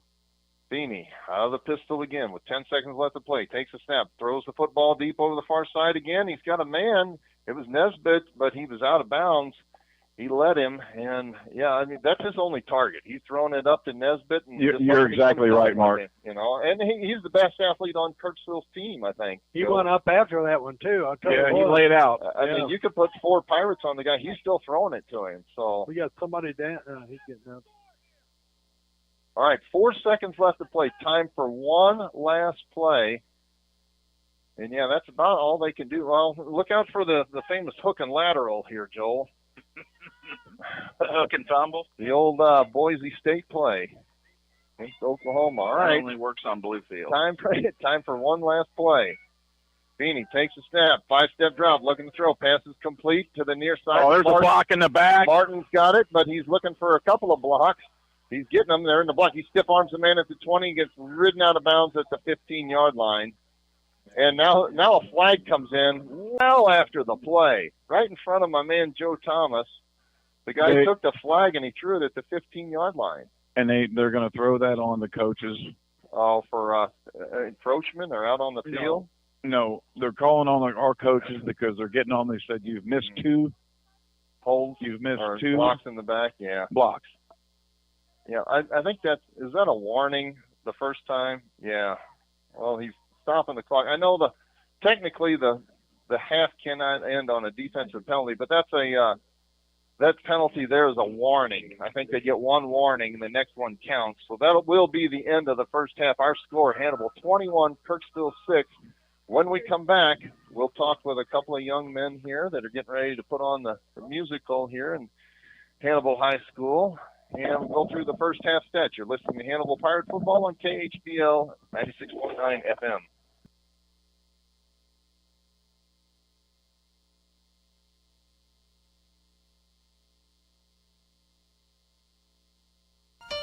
This is Marcus Allen, the owner of Frozen Sippies at 108 North Main Street in historic downtown Hannibal. Frozen Sippies offers a family-friendly atmosphere with frozen slushies for all ages. We're proud to carry Papa Murphy's Pizza for dine-in or carry-out. We have pool tables, dartboards, plenty of space to host private events, including bridal showers, birthday parties, and more. Phone number is 573-603-1113. Frozen Sippies, bringing a taste of paradise to your hometown. For those nearing the age of 65, Medicare is an important consideration. At Alexic Family Insurance, we specialize in Medicare and health insurance. Hi, I'm Michael Alexic, your local insurance broker now licensed in Missouri and Illinois. Whether it's Medicare, health, life, or supplemental insurance, we can provide dedicated services to you and your loved ones. Our phone number is 573-570-4476, or we can be reached at alexicfamilyinsurance.com. Alexic Family Insurance, protecting your future one plan at a time. I'm Jordan Foey. And I'm Brad Kurz. We are your Edward Jones financial advisors in the Hannibal region. We're all about financial investments, but we also value the investments of time, patience, and encouragement that our young athletes receive from their coaches and teachers. That's why Edward Jones is a proud sponsor of Hannibal Pirate Football on KHBL. For all your investment needs, 573-221-1302 or edwardjones.com. Edward Jones, member SIPC. At Blessing Health, our pediatrics team is with you and your family in the moments that matter most. From first steps to growing up healthy and strong, supporting their passions as their biggest cheerleader, and guiding them towards their dreams. Blessing Health, with you every step of the way. Visit us at blessinghealth.org to learn more and schedule an appointment today. Thinking about retiring? Let us help you prepare for your tomorrow. At Benson Financial Group, we help you establish goals aligned with your values. Our professionals will build you a plan so there will be a smart place to get your money when you need it. When tomorrow becomes real, make sure you enjoy it. Our advisors would be honored to guide you as you plan your future. Benson Financial Group, built on trust, dedicated to service. Welcome back to Porter Stadium, Pirate fans. Our halftime score, Hannibal 21 and Kirksville 6. Pretty good first half so far for the Hannibal Pirates. Made a few mistakes down in the second quarter and really allowed Kirksville to get back into this one. But, folks, we got a couple of special guests this evening. They're getting ready to put on a musical, the annual Hannibal musical. This year it is The Music Man, and I've got Jackson Lay and Peter Monty sitting next to me here. Guys, welcome to the radio. Tell us about The Music Man. Thanks for having us. So The Music Man is a show about a traveling salesman named Harold Hill. That is my role. And he has a reputation for swindling people. And he decided to go to a small town in Iowa and trick them into buying band equipment and instructions, all with the promise of teaching them how to become a boys band. And usually he leaves town as soon as the instruments arrive and he gets paid, but this time he gets caught up, falls in love with a librarian named Marion, and decides to stay. So, Peter, what is your role? I'm in what is known as the Barbershop Quartet. So we start out as just 4 bickering men on the school board, and then Harold Hill rolls to town. You know, he teaches us how to sing, and me and the other 3 just become one. I guess we can't see one without the other 3. Now, you guys practice, pretty much every evening after school? Yeah, usually about 3 times a week from 5:30 to 8:30. So it may not be every day, but they definitely get long sometimes. Oh, no question about that. So, but it has to be a lot of fun. It's got to be rewarding to see it all come together. I know you guys start pretty much as soon as the week that school starts, right? Yeah, we have our initial auditions, or I think, yeah, but we had our 2 days of school, and then our auditions were the Monday after. Wow. We had callbacks 2 days after, and it's go straight after that. Now, what are the dates that the actual musical is gonna take place? So we have a show on November 20th at 7 p.m., November 22nd at 7 p.m., and then November 23rd, which is a matinee at 1 p.m. Okay, so that'll be a Thursday, Saturday, and then Sunday is the matinee, right? Yes, sir. Okay, awesome. So I know year in and year out, I always enjoy going to watch the musical, and this is one I don't believe Hannibal has done this one before, if I'm correct, or if they have, it's been several years. Yeah, that's right. So guys, I got to tell you, Jackson, you're looking really good this evening. He is in a hot pink, skin tight tutu, and you got to tell me, what is that all about? Well, we always do pink out porter, so you can go all out in one theme and dress up early. Nice. And you almost fit in it, too. So this reminds me of many, many years ago, back when my brother was playing for Mizzou. He showed up at my apartment one night dressed just about the way you are. Back when he was an offensive lineman, the rest of the team took the rest of the freshmen out, and they were a little bit inebriated. And then they shopped at the Salvation Army. He had a pink chiffon dress on with a matching purse when he showed up at my apartment needing a ride. They dropped him off at the edge of town, and it just so happened that I lived at the edge of town. So, yeah, he was worried that he was going to have to, all his buddies were worried they were going to have to hitch their way back. And he said, wait a minute, I know a guy. So they only had to walk about a quarter of a mile or so. But, yeah, it's good to see you guys are having fun. And how is the musical going? You guys having a lot of fun with that? Yeah, we just finished up learning Act 1, and then until next week we're going to just be refining it. So we're getting a pretty good start on it, and it's been a lot of fun. And now, you got an idea how many kids are involved in the musical? I'd say it's about 20, 25. I would say it's somewhere in there. It's not a super big cast. So, well, I probably that would be the cast, but then you've got everybody that supports it as well, and as you guys know, there takes a lot of support people as well. Yeah, we did something interesting this year. We also have the dance team and members of bands. Oh, awesome! Songs and stuff like that. Awesome. Hey, the more the merrier. And a lot of times you get into a production like that, and you need some bodies. And you not only do you need bodies, but you need bodies that have a stage presence, if you will, that know what it's like to be on stage. And certainly the dance team knows how to, to perform. So that's awesome to see that. Yeah, they bring it to the next level, make our dances a lot more complicated. I was going to say, it's a lot of fun watching you guys dance, but when you see quote-unquote professionals show up, and they, like you said, Jackson, they take it to the next level. And I know just from my daughter being involved in dance for many, many years, you see them and you think, oh, they're dancers and that, and they're not athletic or whatever. That's a whole different game. I'm telling you, those girls that can dance, they put in some time, and they're every bit as athletes as somebody that's on the track team, for instance. I agree. Well, we got about 12 and a half minutes left to go in halftime festivities. What else you guys got to talk about this evening? You got anything else to tell us about the musical or just school in general? Or so what's your favorite classes? Right now I'm in the CEO program, so. Oh, nice. All around the Marion County, and I was gonna say, do they bring in different people, different guests for that? We have kids from Highland, Palmyra, Mark Twain, and Hannibal, and right now we're creating our class business, and eventually we'll create our own individual business, and we're learning from different business owners around. Oh, fun times. So, who's been your favorite guest so far? We had the CEO of Nutrition HQ come by and talk to us. I really like physical health and stuff like that, and he was a very good speaker.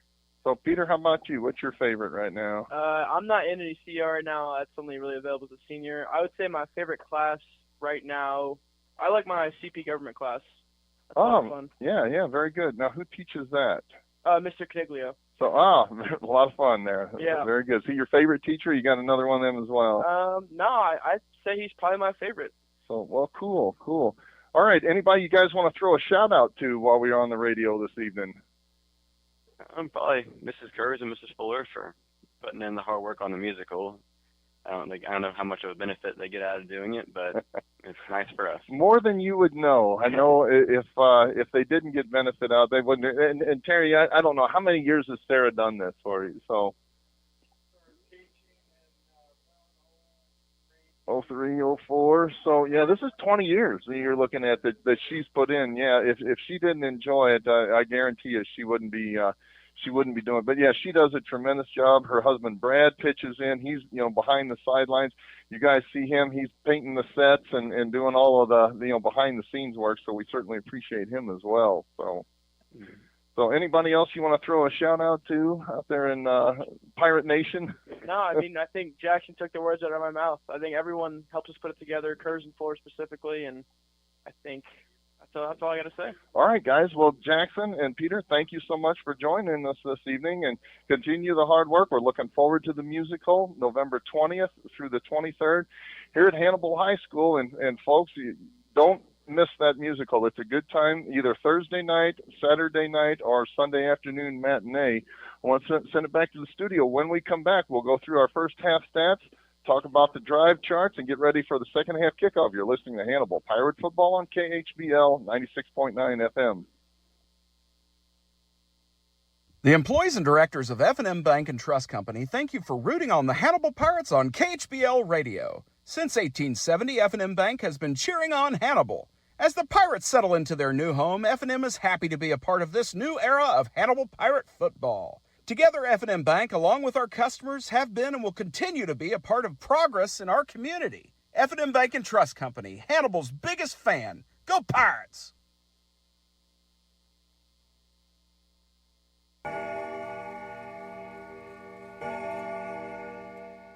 Marion County Clocks, LLC is here to save you time. Now serving the Hannibal area with in-home grandfather clock service. They have expertise servicing clocks from 1808 to 2008 and beyond. Co-owner John Ryan, certified horologist, is now taking appointments to repair your family heirlooms. He can be contacted at 573-635-0071. For more information, Marion County Clocks, LLC can also be found on Facebook. Marion County Clocks, LLC, 115 South 4th Street in historic downtown Hannibal.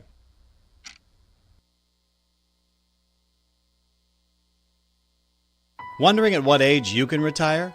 Let Benson Financial Group help you answer this question. Trade the best job you ever had for the only job you ever wished for. Our advisors are experienced in developing financial planning strategies for retirement and income distribution. We will build your retirement plan to replace that paycheck.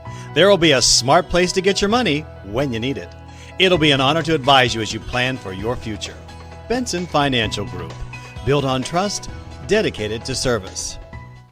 Crescent Jewelry has always been the Hannibal Pirates' #1 fan.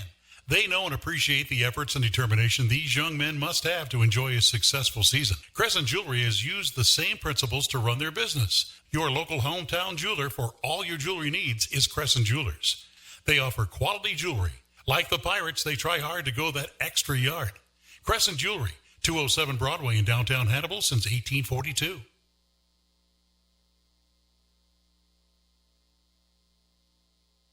Welcome back to Porter Stadium, Pirate fans. Our halftime score, Hannibal 21 and Kirksville 6. I've got some first half stats to go through. Craig's got to send me a few more. I've got rushing total for the Hannibal Pirates. They've got 21 total carries for 188 yards. Passing, looks like Wyatt Dorsey is 3 for 6 for 31 yards. They have not had to put the ball in the air very much. And Reed Holiday has all 3 catches for 31 yards. Hopefully, Craig will send me the individual stats here in just a moment for rushing for the Hannibal Pirates. The first downs are pretty well tied. Yeah, 8-8. Kirksville's got 8, and Hannibal has 8 as well.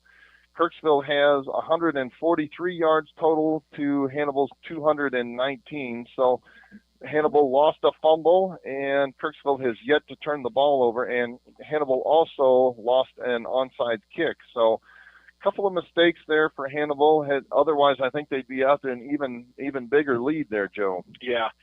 Mark, that I'm not even going to call that an onside kick. You know, they had basically inside a minute left to go there in the half, and that's true. And they just basically kicked it just a line drive as hard as they could right at a guy, and it went into their favor and ricocheted off of Donnie's chest, and they got the ball. And thankful for the Pirates, you know, we held them. They didn't score, but you know, Mark, Kirksville has actually been surprising to me down on the field. They've been very deliberate in their plays. They've had to be patient. The Pirates are getting back there on them. We need to get a little bit more pressure on the quarterback, I think.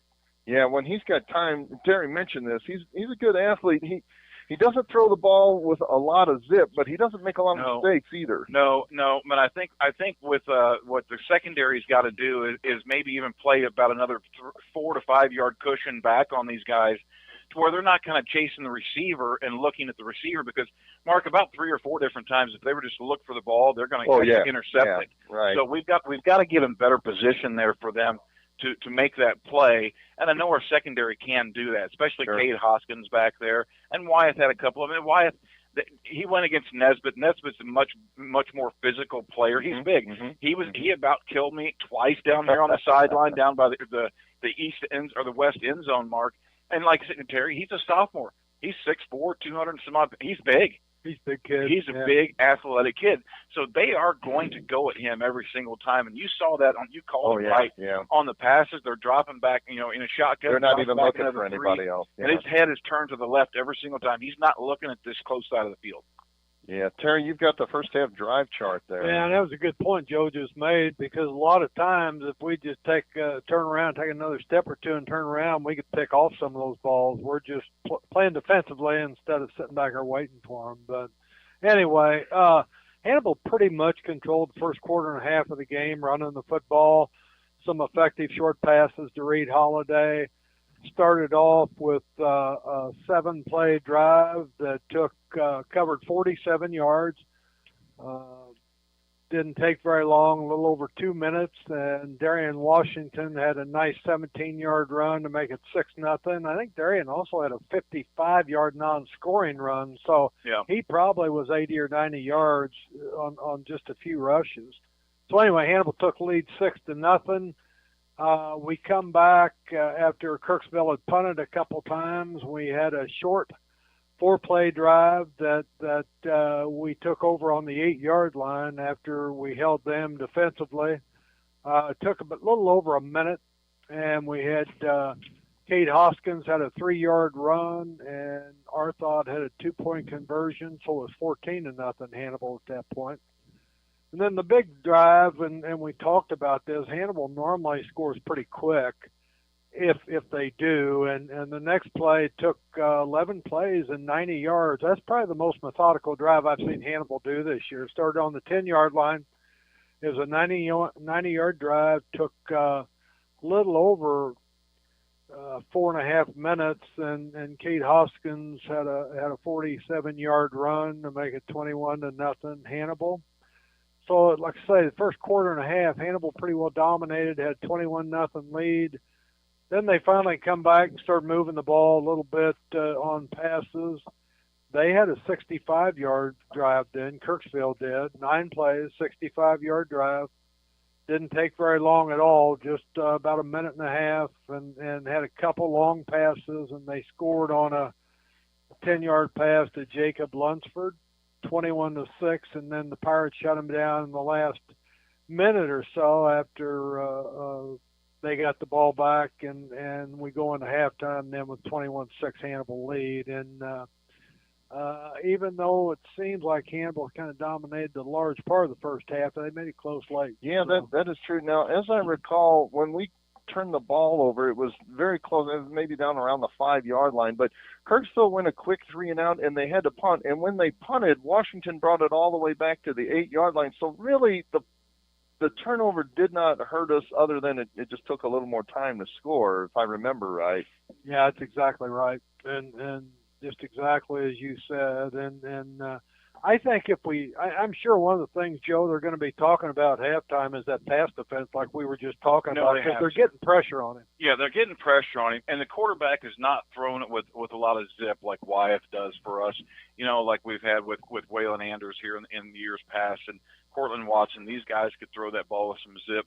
We're not seeing that with this quarterback. It's just a pass. Yeah, just kind of floating it out there. If our secondary is in the right spot, they could make a jump to that and catch it there. And like I said, they're going to catch it in stride. I mean, I have no doubt it's going to happen once, if not twice, here in this second half. Here, guys, secondary is going to make that adjustment with that, because they don't have a running game against the Pirates this year. They don't, and we've been able to kind of shut them down there. And they've got a couple pass plays on us, but if we can get a couple picks there in the secondary, it's going to make that quarterback really think about throwing it deep, even though he's got a big physical wide receiver down there. Nesbitt, It just doesn't matter. I mean, it's going to get in his head. I mean, one thing I'm enjoying seeing that, because I was a place kicker back in the day too, Mark. I looked like a right tackle, guy, and he's taking a 45-yard field goal right now. He's drilling them, And it's a Beckett Lyons. He's a junior there from Kirksville, about 5'11", 160. He's not a very big guy, but he's got that whip of a leg. Mm-hmm. I kind of enjoy that. Played kicker there back. That's a nice one. He is booting them. Yeah. That one was just a little bit short, but he's trying to kick them from 45 yards. He's not using a tee either. So we talked about it just a little bit. The thing I just have to keep saying, and I want to enforce, Greg Nesbitt's a nice man, and he's had a very successful program.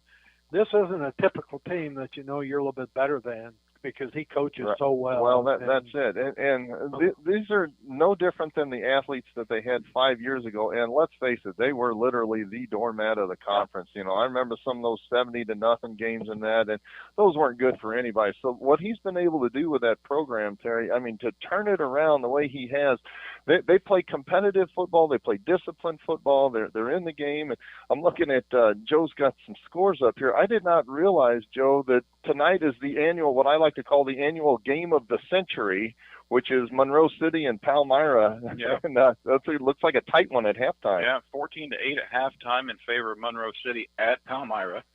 And we obviously have Kirksville here at Hannibal. Hannibal's up 21-6. Mexico is at Fulton tonight, and Mexico is up 28-21 over Fulton at halftime. I'm surprised that Fulton's put up that many. Van Far is beating Bowling Green. I don't know how many years it's been since Bowling Green would maybe lose to Van Far. Mm-hmm. Bowling Green's on the downside there. Warrenton and Holt are tied at 14 each. Oh, now that's interesting. Now, Terry, you had the district standings here, and Warrenton's right behind us, if I remember. Yeah. So if you look at that, right now the teams in district, 6 teams in the district. Hannibal is number 1. Warrenton is behind them at number 2. Hannibal has 52.35 points, with Warrenton has 46.3, and then Odessa, Mexico, Kirksville, and finally Marshall. But they're tied at halftime. I'm not sure what Class Holt is, if they're bigger than 4A now or not. I know one of the Winsfield schools is 6A, and I can't remember which. I think it's. I'm not sure which one that is. Interesting. So, all right, both teams are back out onto the field now. We'll be underway here shortly. Kirksville, like I said earlier, they won the coin toss, elected to defer to the second half, so they'll get the second half kickoff. They trail this one 21-6, and every week we talk about that first drive of the second half and how that's going to set the tone. Last week it really set the tone when Mexico was up at halftime.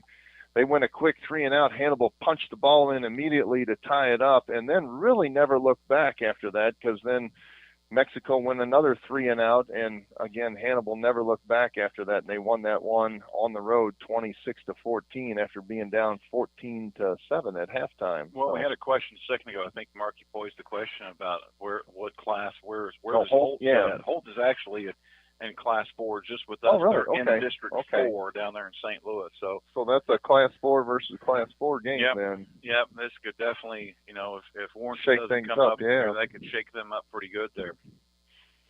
Okay, Kirksville is headed back out onto the field I don't know now. why, because they're going to put another 3 minutes on the clock. Oh, yeah.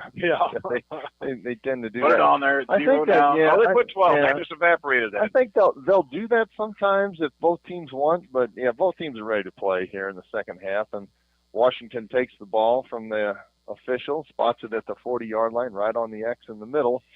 Well, I'm going to depart, and I'll go back down to the sideline there. right. I'll wait for Joel Booth to get up here. I heard they've got a hot air balloon going to deliver Joel back up to the booth. I'm telling you. I thought he was going to jump out of a helicopter or something. I wasn't He sure. might be up on the roof. He said something about a nicotine-infused breathing treatment, so he may be up there on top of the roof there. All right, back deep to receive. Martin is to the far side, and it's a short kick, bouncing, taken at the 28-yard line and knocked down at the 32. Blow the whistle, guys. There it is. And that's where Kirksville will take over, 1st and 10 at their own 32-yard line, trailing this one 21-6, just getting started here in the third quarter. And Joel Feeney, the 6'2", 170-pound junior quarterback for Kirksville, trots out onto the field. He'll break the huddle with 15 seconds on the play clock, and he will come set out of the pistol formation. Double tight end set on 1st and 10. Martin, the lone setback. Handoff is to Martin. Right up the gut. Nothing doing, though. Got a flag, too. Met by a host of Pirate tacklers, led by King James. James Wetton in on that hit. And several of his buddies. Tell you what, Aiden Scott's having a whale of a game. Yes, he as is. well. He's been in on a lot of plays. Kirksville, A lot of set. tackles, They yeah. were moving before the snap. So that'll back them up 5 yards. And it'll be 1st and 15 now from the 27-yard line.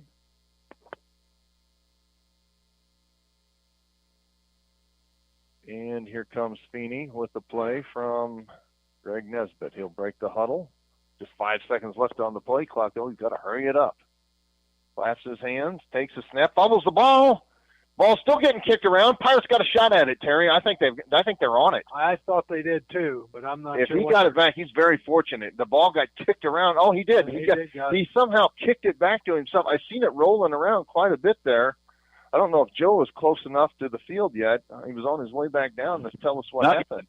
Not yet. Yeah, you're just getting down there now. I tell you, he's very fortunate to hang on to the ball. There's 2 or 3 Pirates that are right on Feeney. It was a low snap, and the ball got kicked around. It somehow got kicked right back into the arms of quarterback Joel Feeney, and it'll be 3rd down and long now.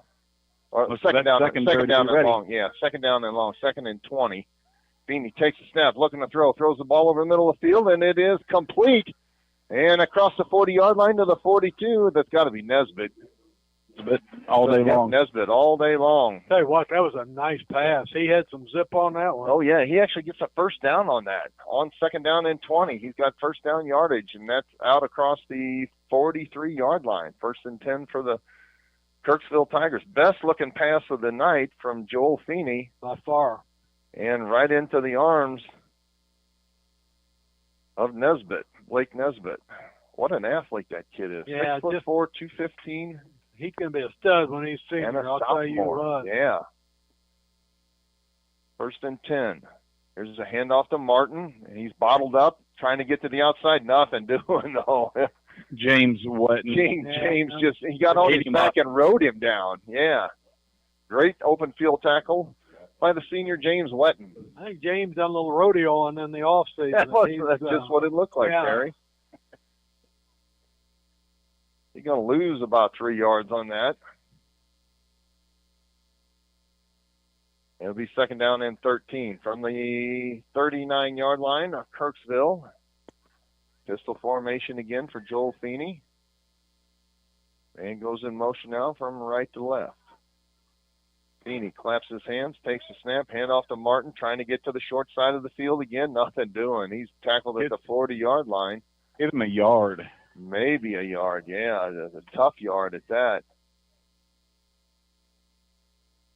And several of the Hannibal Pirates again on that. Noah Brown, I think, led the charge that time. It'll be 3rd down and 13 from the 40-yard line. I'm sure this doesn't hurt their feelings, take some time off the clock on these sustained drives. Feeney out of the pistol, 4 wide receivers. Takes a snap, spins the ball in his hands, passes the football, and it is incomplete. Great break up there. Yeah. Yep, great. Boy, that hand there with Darian Washington stuck that hand around him, textbook. 4th down and, 13? 13, yep, 4th and 13. Pass was intended for Brett Herbst, and like you said, Joe Thomas, Washington was right on it, just knocked it away.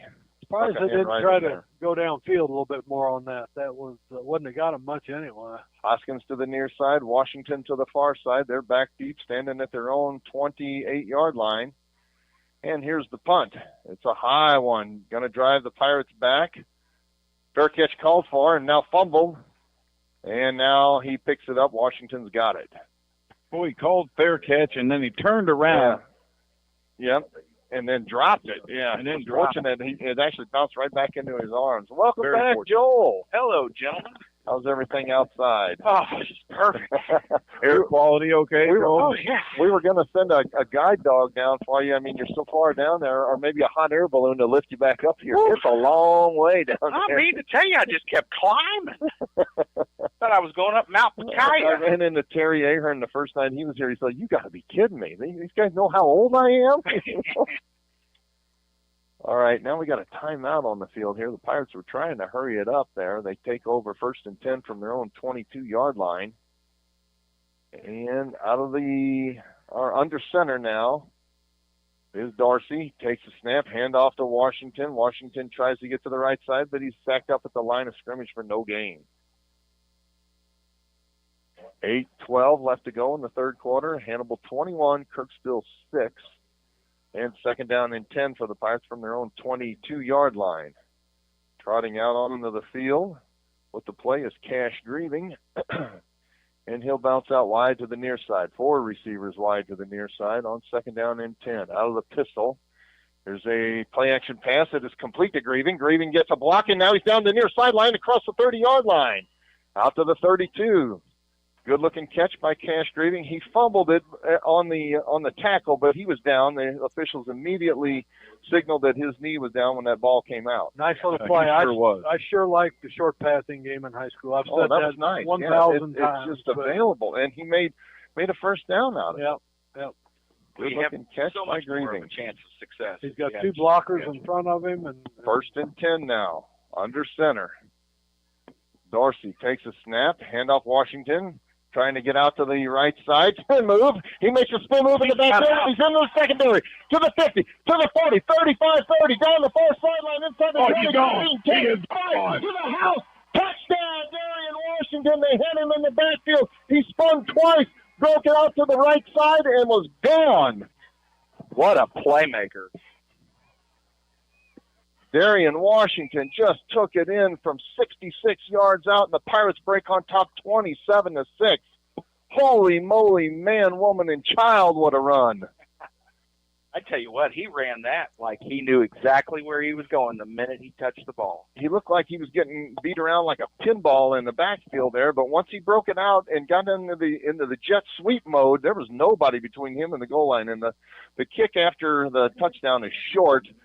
So we'll leave it at 27-6 with 7:06 left to play in the 3rd quarter. You're listening to Hannibal Pirate Football on KHBL 96.9 FM.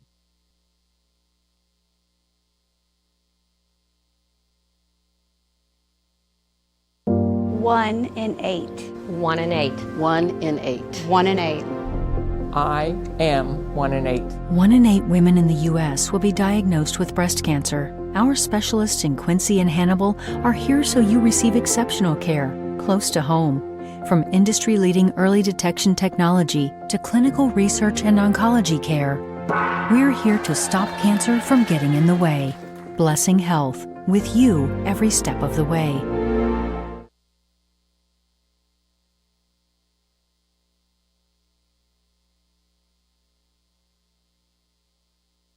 We got some teller chairs that Welcome back to Porter Stadium, Pirate fans. Pirates now take the lead 27-6 after that 6-yard run there, Terry, by Darian Washington. Yeah, it took about he's got, let me see. There's 3 plays? Is all 2 plays? Four plays, 79 yeah. yards. It was a 66-yard touchdown run. Took about a minute 20 is all it took, and 27-6 Hannibal. Now Washington spots it again at the 40-yard line, right on the X. Gets the whistle, points his left index finger to the sky, and now he steps into this one. Here's a low line drive kick going down the middle of the field, taking it to 20, to the 25, out to the 30, and knocked down at about the 34-yard line, which has been about the average starting field position for the Kirksville Tigers this evening. Telling you what, even though this is a very physical game amongst two pretty physical teams, they play very clean. I'm very impressed. Oh yeah. We were talking about that even at halftime there. This is a very well coached Kirksville team, and Greg Nesbitt has turned that program around, Joe. Incredible. I'm telling you what, from the first day he stepped on the field, I'm sure. They are not getting any different athletes than they were 5 years ago when we were beating them, 70-0. So here's a snap to Feeney, handoff Martin. He's very patient. He gets back to the line of scrimmage, picks up a yard there. He had guys all around him and made something out of nothing there. In a very quiet way, Darian Washington's starting to put up a lot of big numbers. Mm-hmm. He's had about 150, 70 yards tonight, and this is the second or third big game he's had. Just explode. Well, and he's a real deal, guys. Yeah, he really is. Chase Whitaker now checks in for the Hannibal Pirates on defense. His size, Joey doesn't look it, but he just broke that tackle that last run. He should have been down. He runs with power of somebody about 6 inches taller than him. Second down and 9 now. Feeney, 3-step drop, looking to throw, got pressure up the middle.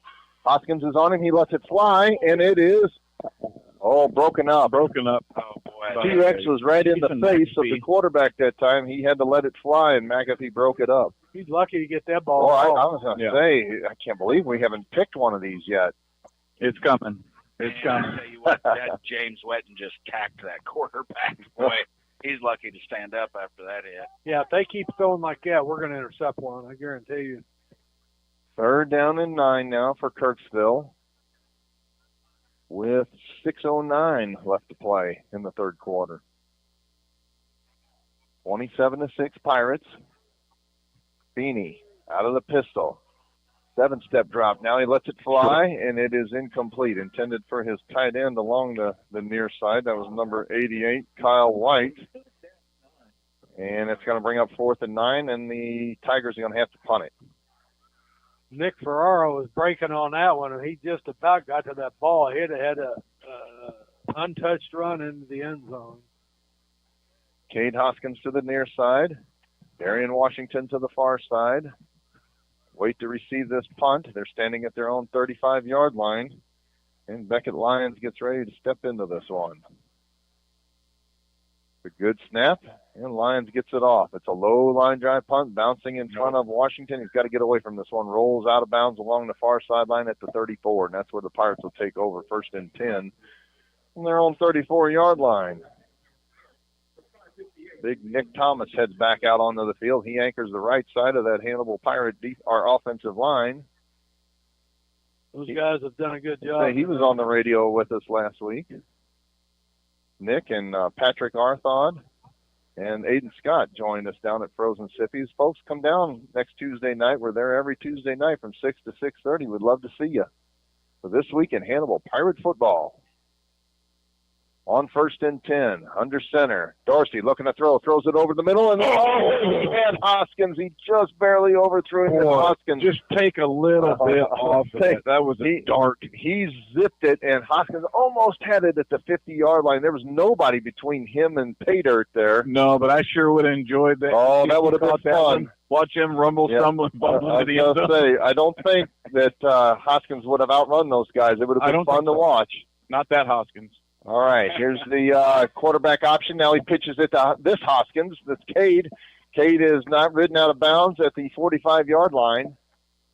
And he'll have a Pirate first down. Yeah, he'll have a Pirate first down there. You know, that last pass play, he had those two defenders split just perfectly. Oh, he did. He split right between them. And, yeah, like I said, I don't think Trey was going to outrun him, but it was going to be some fun there. Joel Booth, you've watched The Water Boy, right? Yes, sir. You know, that's Bobby a documentary Boucher of my side family. by side. Bobby Boucher. You know, he's getting ready to hit somebody. I got Donnie Murphy. Look at Donnie Murphy to the right side of me.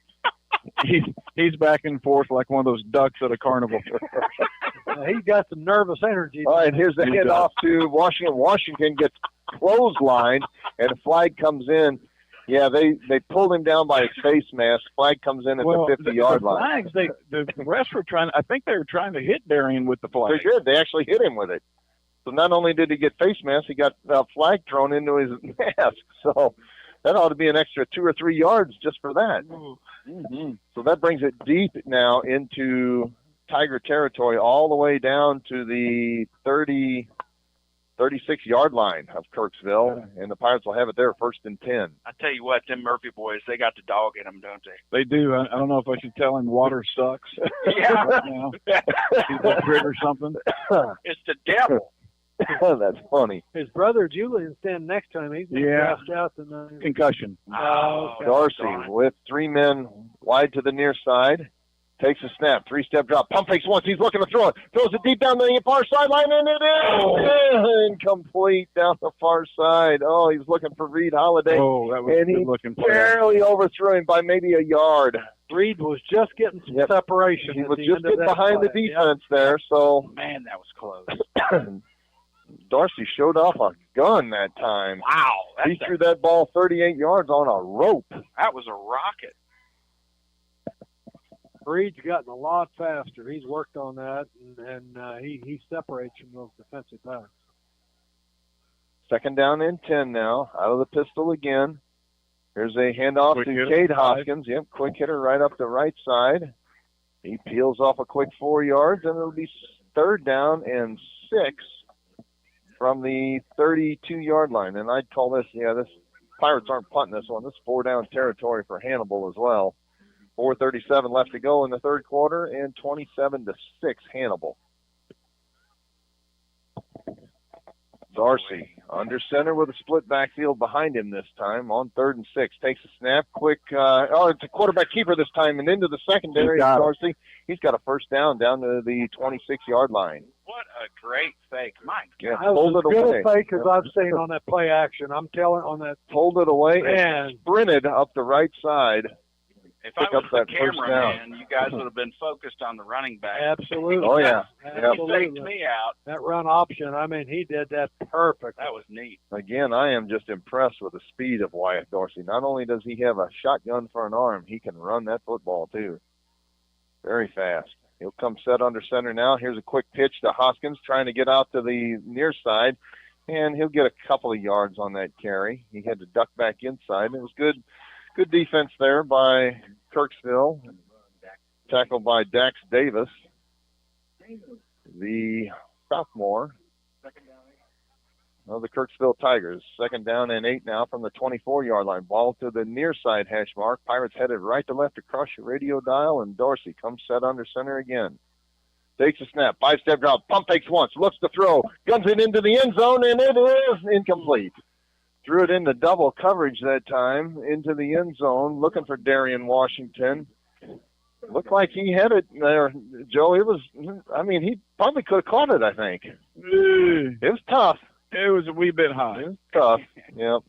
Wee bit high. Now, he had to get rid of that. Yeah, I'd say T-Rex brings that one down probably. Yep. Yeah. But he's a little bit taller as well. T-Rex would have caught it in his chest. Exactly. All right, 3rd down and 8 now for the Pirates from the 24-yard line. And Wyatt Dorsey out of the pistol this time. Washington comes in motion in front of him. There's a quick hitter, and it is caught. Flag on the play, and down to the 23-yard line, 22-yard line for a minimal gain, but hold everything. There's laundry on the field. This one's probably against the Pirates here. I'd be surprised if it's some kind of illegal shift or motion. I think it's going to be a shift as well. Yeah. He threw the flag even before the Wyatt Dorsey threw the pass, and the Pirates are already backing up. So what was 3rd and Decline. 8? They're going to be that. Oh, they're going to bring up 4th and 8. Okay, well, Nesbitt doesn't realize we don't have a kicking game, so we're going to go for it anyway. I'd probably take that penalty, make it 3rd and 18, but 4th down and 8, and the Pirates line up to go for it from the 23-yard line. Dorsey, the 3 receivers out wide to the near side. Takes the snap, rolls to the far side. Now he throws the football. It is complete down inside the 10-yard line for a first down. Exactly. You called it, Joe Thomas. He hit his big tight end. If I've got 3rd and 8 and I got a 6'5", 290 tight end with hands like him, he's getting it. Yep, it's 100%. T-Rex has the Pirates set up at the 10-yard line. First down and goal to go.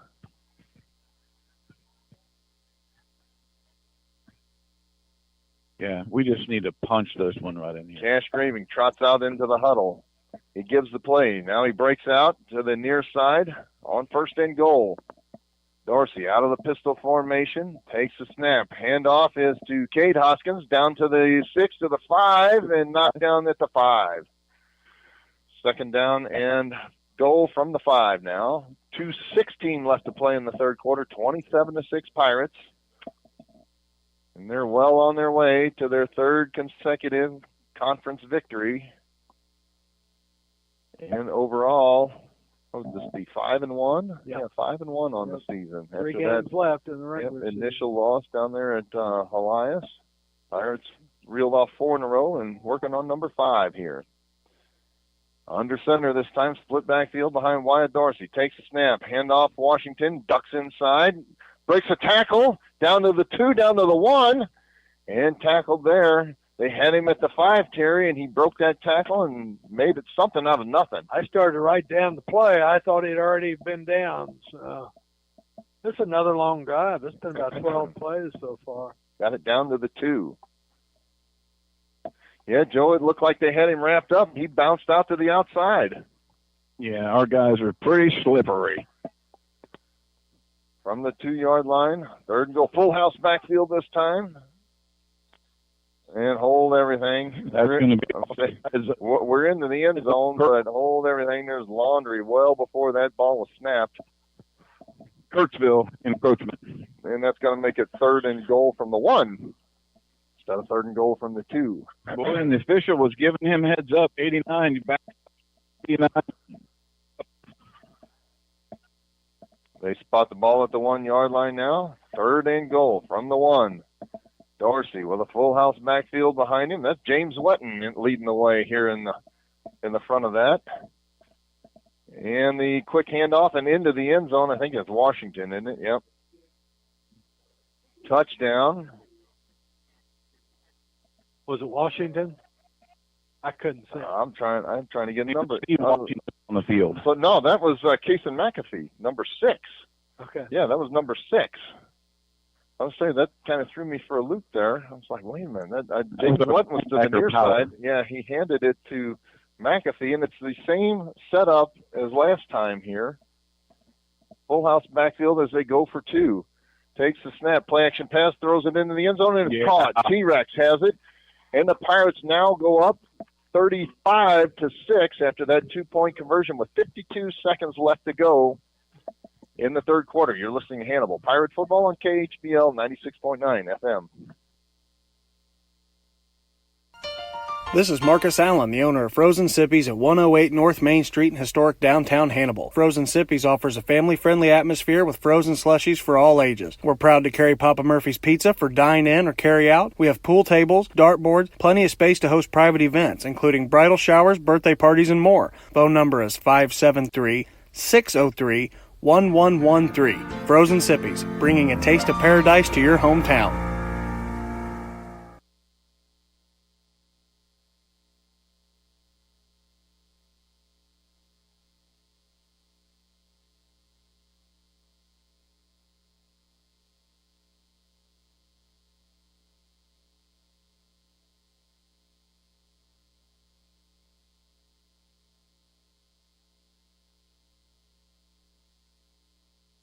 Welcome back to Porter Stadium. Here's the kick. It's a high kick. Sails down the middle of the field, taking it to the 10-yard line, across the 15, 20, 25. Now, Donnie Murphy. Written down. Donnie Murphy made a great open field tackle. Donnie, all that time pacing back and forth. Yeah, forth. So the water boy makes the tackle.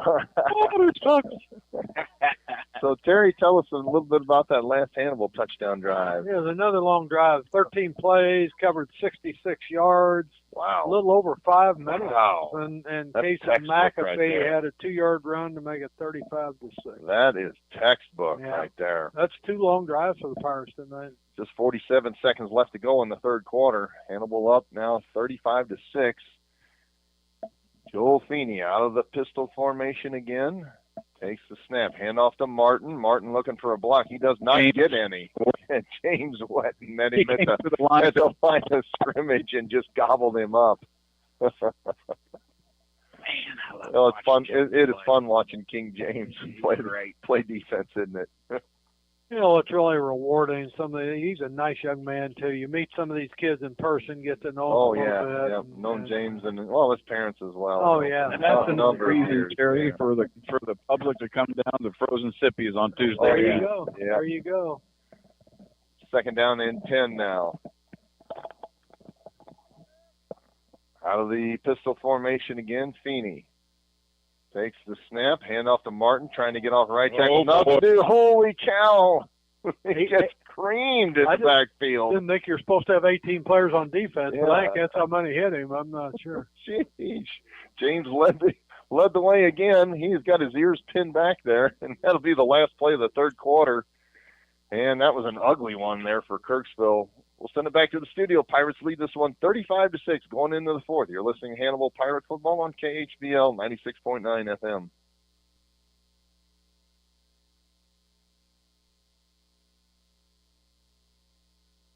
Crescent Jewelry has always been the Hannibal Pirates' #1 fan. They know and appreciate the efforts and determination these young men must have to enjoy a successful season. Crescent Jewelry has used the same principles to run their business. Your local hometown jeweler for all your jewelry needs is Crescent Jewelers. They offer quality jewelry. Like the Pirates, they try hard to go that extra yard. Crescent Jewelry, 207 Broadway in downtown Hannibal since 1842. Are you concerned about the economy, interest rates, or current market conditions? For timely information based on sophisticated research, Raymond James Financial Advisor Steve Virel, located in Hannibal, can be contacted at 221-4500. He can discuss your specific needs and help to provide you with investment choices that make sense for you. To make an appointment with Steve Virel, his office can be reached at 221-4500. Raymond James Financial Services Incorporated, member FINRA SIPC. Life well planned. Go Pirates!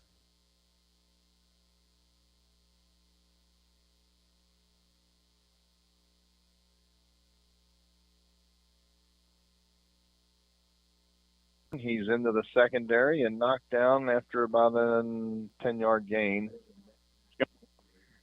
7. 4th and 6. Yeah, still going to make up 4th and 6, and they're going to bring their punt team on. It's getting late here, and they're down by 29 points. You can't keep giving the Hannibal Pirates the ball back, but looks like that's what they intend to do. As the punt formation comes on and Beckett Lyons gets ready to boot this one to the Hannibal Pirates. Hoskins to the near side and Washington to the far side. We switched up sides now. Pirates defending the east end zone. Here's a rainmaker way up high. Pirates got to get away from this one. Takes a Pirate bounce, and the Kirksville Tigers down it at the 44-yard line of Hannibal. That really was a pretty good punt. He's punted pretty decent all night. Oh, yeah. He gets them high. He cleans out the clouds, that's for sure. All right. Wyatt Dorsey trots out onto the field again. Pirates leading 35-6 with 11-12 left to go in the football game. No hurry now for the Pirates as Dorsey breaks the huddle, and he will come set out of the pistol formation. When receivers to the far side. Quick handoff. Hoskins has it. He's dances across the line of scrimmage and thrown down now in the backfield after a 2-yard gain. And it'll be 2nd down and 8. Weiner was on the tackle there. He's a pretty good athlete for Kirksville as well. Yeah, he's made a lot of nice plays tonight. Keegan Weiner, he's a senior. Twin receivers bounce out wide to the near side now. Darcy under center. Takes a snap. Here's a pitch to Hoskins, trying to jet sweep to the near side. He's crossed 50-yard line, patiently waits for his blockers to set up and gets a 1st down right in front of the Hannibal Pirate bench at the 41-yard line of Kirksville. 42-yard line. Man, that band did a beautiful job on that national anthem tonight. Oh, yeah. Sounded good. It did. I played the xylophone. 1st and 10 for the Pirates. Wyatt Darcy out of the pistol. No, now he comes set under center. Split backfield behind him. Quick handoff to Washington, and he's bottled up. He tripped at the line of scrimmage. They kick him in the head as he gets up. Wasn't very nice.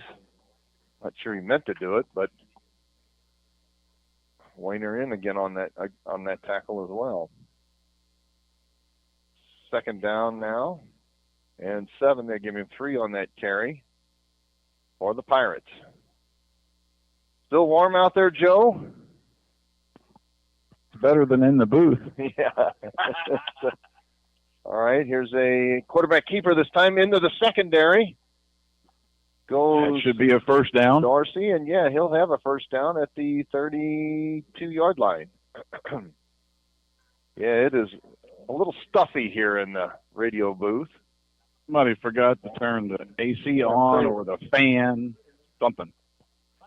It couldn't be because of all of our... I think you could smoke meat in here right now. It's hot. That doesn't help things. Yeah. From the 32-yard line, 1st and 10 for the Pirates. Out of the pistol this time with 3 wide receivers to the far side. Wyatt Darcy takes a snap, quick pass. It is complete and now dropped. Yeah, they're going to make that incomplete now. Thought Cash Grieving had it. He started running before he completely corralled it, and they call it incomplete. I don't think he was going to make much on it anyway. There was a would-be tackler right there in his face. Yeah, had him wrapped up before he even... But, yeah, he definitely had 2 hands on the ball, but took off running before he was able to corral it. Fell to the turf, and they called it incomplete. 2nd down and 10 now for the Pirates from the 32-yard line of Kirksville. Darcy out of the pistol again. Twin wide receivers to the far side. Single tight end set to the near side. There's a snap. Pass to the near side. Complete to Washington. Washington jukes a man at the 30 to the 25, 20 down the near sideline inside the 15. And down inside the 5-yard line, they knock him down. What a run. Andy has to help the kid with the cramp. To pick him up. I think he blew a kiss to Joe Thomas on the way by. He did. I took a whole lot of pictures of him as he went past me. I bet you did. I'm not kidding you, folks. I took pictures. I got Darian actually getting tackled and then coming to aid and helping him out with the cramp. That's so cool. And let's see. They will spot it at the 7-yard line, and the Pirates will have the ball there. 1st down and goal to go. Joel, I think you were gone that week, but Xavier Washington was with us one weekend. You're kidding. Down on the field. And, I was with you, Terry. Yeah, and his brother ran a long run down the sideline. He said to give me the peace signal when he was running by. Yep.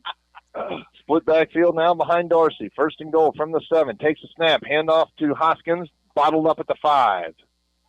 I saw Xavier working for Bly this summer, and I asked him, I said, how do you like this? He said, way better than school. He's a working son of a gun. My gosh. 2nd and goal from the 5-yard line now for the Pirates. Leading this one 35-6. Trying to get to that running clock. Out of the pistol. Delicious. Wyatt Darcy. Hoskins the lone setback behind him. Darcy takes a snap, pitches the ball, and it is incomplete. Boy, that was right there, to the goal line to Washington, and it was incomplete. 3rd and goal from the 6. I'm telling you what, a quarterback keeper this time, a draw play I think would work one. Yep. I think he'd walk into the end zone on a quarterback draw. We haven't run that all year, have we? That'd be kind of cool. So, yeah, take one step back and then shoot the gap. Oh, we got the linebacker power Third set up. go, yep, the linebacker power led by James Wetton here. Full house backfield on 3rd and 6. 3rd and goal from the 6. Play action pass and into the end zone. Complete touchdown. Trey Hoskins has it. Cool. Play action pass to T-Rex. He's wide open. And he catches the football in the end zone to make it 41-6. And that clock is going to start running. I tell you, that kind of looked like Mahomes and Kelsey. It did. Yes, it did. Yep. That was neat. Nice play. I mean, Wyatt should work on his tan a little bit, but other than that, Yeah. He's close. Washington on to attempt the extra point now from the 10-yard line. Snap back, the ball is down, the kick is up, and it is good. So Hannibal now leads at 42-6. 7:44 left to play in the football game. We got the running clock now. You're listening to Hannibal Pirate Football on KHBL 96.9 FM. The employees and directors of F&M Bank and Trust Company thank you for rooting on the Hannibal Pirates on KHBL Radio. Since 1870, F&M Bank has been cheering on Hannibal. As the Pirates settle into their new home, F&M is happy to be a part of this new era of Hannibal Pirate football. Together, F&M Bank, along with our customers, have been and will continue to be a part of progress in our community. F&M Bank and Trust Company, Hannibal's biggest fan. Go Pirates!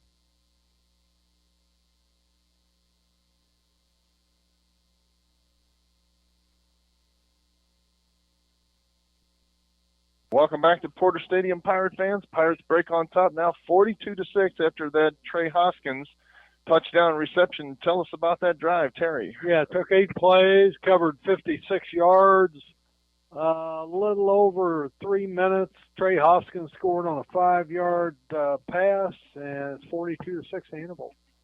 Darian Washington spots the ball at the X at the 40-yard line, and he gets ready to step into this one. Why the clock isn't running? I think it stops after scores. Is it stop after? Yeah. Okay. there it goes. There we go. All right, and Washington steps into this one. It's a low line drive kick, but down the middle of the field, taking it to 10-yard line, to the 20. 25's got a seam out across the 30, all the way out to the 37-yard line. And tackle made. He probably has, what's it called? Well, that's one of the Murphy boys. Again, that's Donnie Murphy on that tackle. Johnny Murphy. Yeah, nice little lane there for a while. It closed up pretty quick. Mm-hmm. 1st and 10 now for Kirksville. From their own 36-yard line. Ball is at the near side hash mark. And Feeney trots out onto the field. Still in at quarterback. Joel Feeney breaks the huddle now and comes set. Out of the pistol formation on 1st and 10.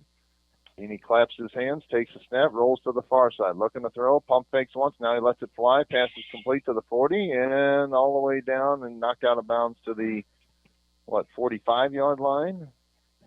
A good clean play. Yep, to Keegan Rodriguez. Got lots of Keegans on their team. Keegan Rodriguez, the sophomore, makes a nice gain there of about 7 yards. It'll be 2nd down and 3 from the 43-yard line now of Kirksville. Feeney comes set out of the pistol again. Martin, the lone setback behind him. Takes a snap. Handoff is to Martin, trying to get to the left side. Jukes a man and gets tackled shy of the 1st down. Picks up a yard maybe. Looks like our JV QB Paxton is warming up down there. Might see a little PT for the big V, huh? 3rd down and 2. JV will be going up to Kirksville Monday night. Is that right? Is Caleb playing up on JV? He's playing JV. Great. They've got a lot of people together. They don't have enough for true freshmen. Feeney out of the shotgun formation, takes a snap, handoff is to Martin. Martin is tackled, though, for no gain. He's actually going to lose a yard on that carry.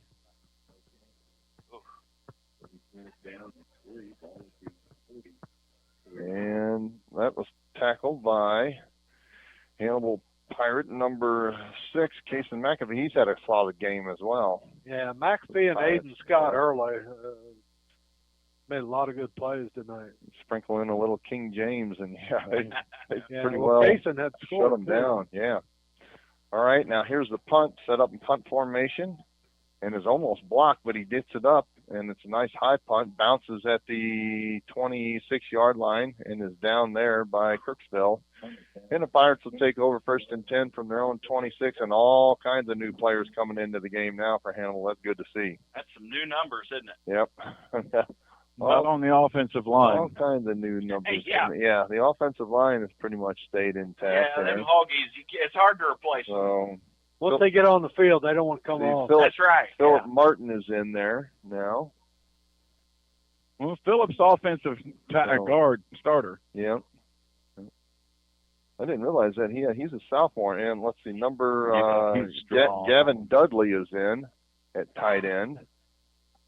Paxton just coming Yep, in the ball game. Hayden Paxton checks in as well. Cash Grieving bounces out wide to the near side. Here's the snap, handoff in the backfield, out across the 40-yard line, and tackled. We're at about the 34-yard line. That's the 30-yard line. Hannibal ball carrier was Amian Bradford.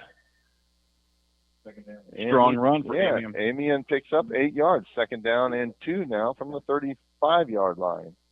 Bradford still in at tailback.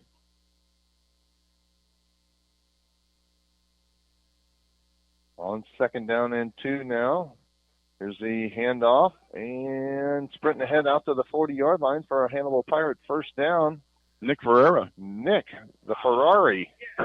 Good to see the Ferrari with a carry. Got to get it out of the garage every now and then. Oh, yeah. What's his Take the tarp off it. brother doing? I haven't heard. I need to catch up. I didn't know if he was working or going to school or what he was doing. What's the other Ferrari doing, Joe? Do you know? The older Ferrari. I'm trying to remember where he went over, one of our wide receivers last year, where he went, so didn't Mike go. Split backfield again now on 1st and 10. Handoff is to Ferreira. He Nice run. sprints ahead What about for a 6-yard gain there, about Mark? 6 yards or so. Was it somewhere Carter in Reed. Iowa? Where did Carter Reed go to? Because that's where Okay, Mike that's Ferreira where went. Mike went. Okay.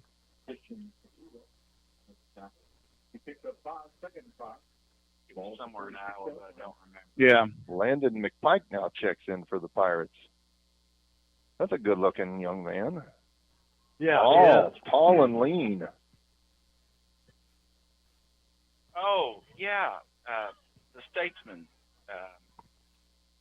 WP, Hayden Paxton in at quarterback now for the Pirates. up in Iowa. On 2nd down, Paxton takes the snap, hand off to Ferreira. He's out across the 50-yard line. He'll have another Hannibal Pirate 1st down. Just 1:40 left to go in the football game, though. Hannibal leading this one 42-6. They're going to go on to a 5-1 record, reel off 5 wins in a row, and we'll head to Moberly next week before we return for our last scheduled home game of the year against Marshall in 2 weeks. And then we wrap it up on the road at, Fort Zumwalt, I believe. Yep. And Paxton is going to go in victory formation. Yeah, he's in victory formation now. Paxton's going to take a knee here. Got to do that a couple of times. That's what they say, William Penn. There you go. All right, Paxton takes a knee, and he'll have to do that one more time. We'll be out of What here. are you thinking about player of the game?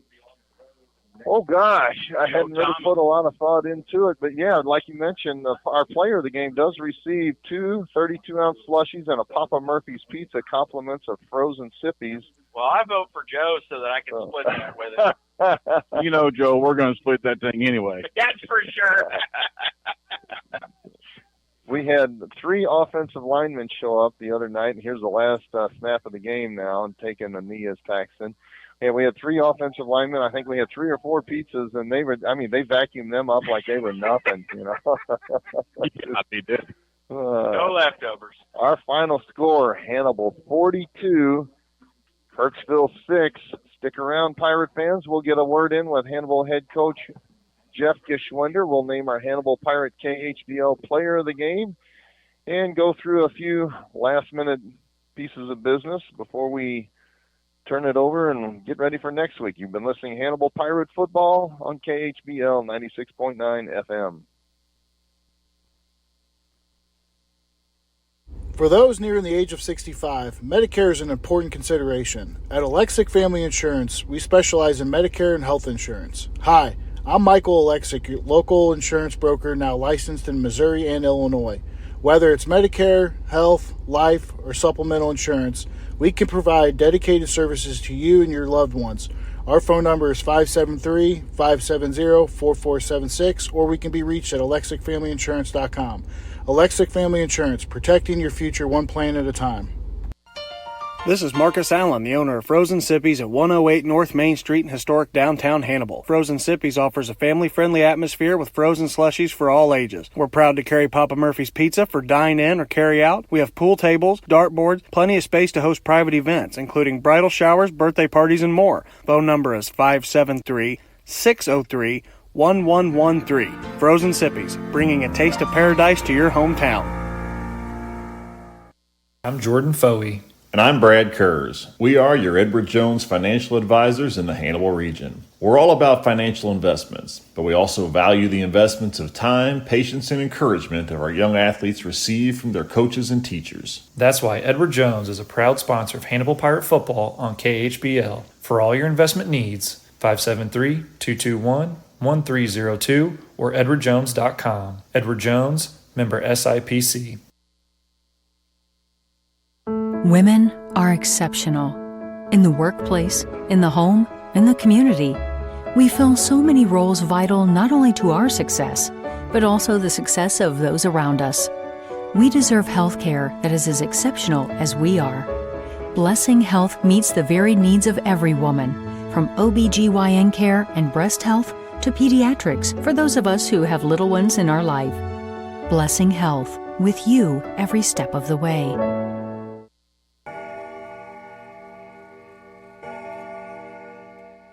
Marion County Clocks LLC is here to save you time. Now serving the Hannibal area with in-home grandfather clock service. They have expertise servicing clocks from 1808 to 2008 and beyond. Co-owner John Ryan, certified horologist, is now taking appointments to repair your family heirlooms. He can be contacted at 573-635-0071. For more information, Marion County Clocks LLC can also be found on Facebook. Marion County Clocks LLC, 115 South 4th Street in historic downtown Hannibal.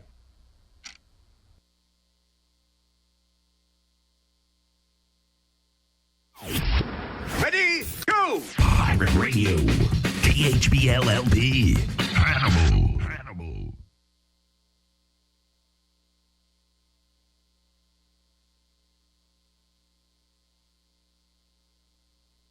Welcome back to Porter Stadium. Our final score, Hannibal 42, Kirksville 6. And Terry, you sum up the game. A pretty solid effort on both halves by the Hannibal Pirates. I think we had 21 in each half, didn't we? Yeah, we pretty much dominated the first quarter and a half, take a 21-0 lead. Kirksville scored and kind of made it a game towards the end of the half, and then we come out and just really took care of business in the second half. And hats off to Greg Nesbitt and his team. They've got 2 or 3 really good ball players, and we wish them well the rest of the way.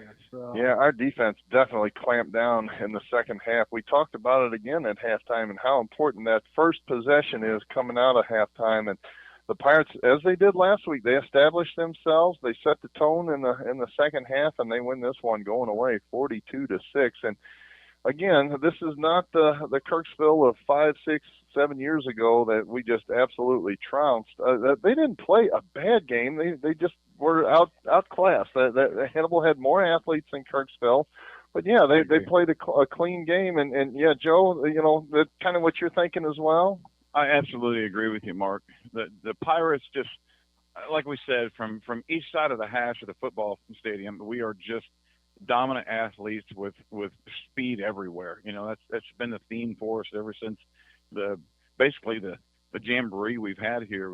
We've got speed in all these different areas that we haven't quite seen in a long time for us.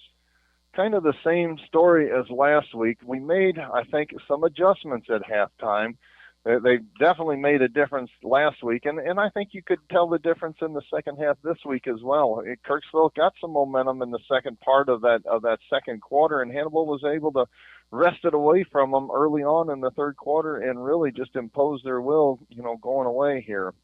So it looks like Coach has dismissed the boys now, and he'll head over to Joe Thomas and get a word in for here in a minute. I think he's probably going to interview with the Muddy River guys first. But who's that walking in front of you there, Joe?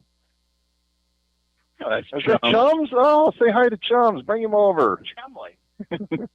Chums wants no part of the radio. Chums doesn't want to talk on the radio. No. Say. Not a voice for He's just walking by shaking his head. Yeah, he said, no, I don't think so, Joe. Yeah. No. Chums said, no. I don't see. Where is G? Do you see him down there? Yeah, oh, there he is. All right. Yeah, he's behind you there. Yeah, he's having a word with Steve Nicholas and Trey yeah. and Patrick Arthur. They're going to catch a word with their buddy Bennett Frazier over here. Oh, yeah. 66. Yeah. So he's a talented player as well. But, I think the line, again, made the difference in the second half. We wore them down. Same thing that happened at Mexico. And, we were able to impose our will in the second half there. We got Coach G coming over here right now. You hear me loud and clear? Yeah, you're perfect there, Joe. Okay. Yep. All right, man. Congratulations. A lot of redemption from last year. But Hannibal's also, from each side of the hash, we're just faster than you got a fan out here on the field, just like me. I'm a fan out here on the field. Hey, you're making all kinds of friends.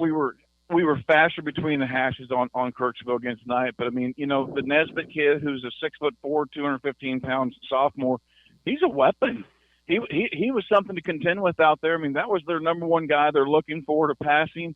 And I think we've made some adjustments on the secondary as far as, looking at that pass here in the second half of the game. Yeah, absolutely. He's a good athlete, and they did a lot of good things. I knew they were going to come in with some stuff that we have not seen on tape before.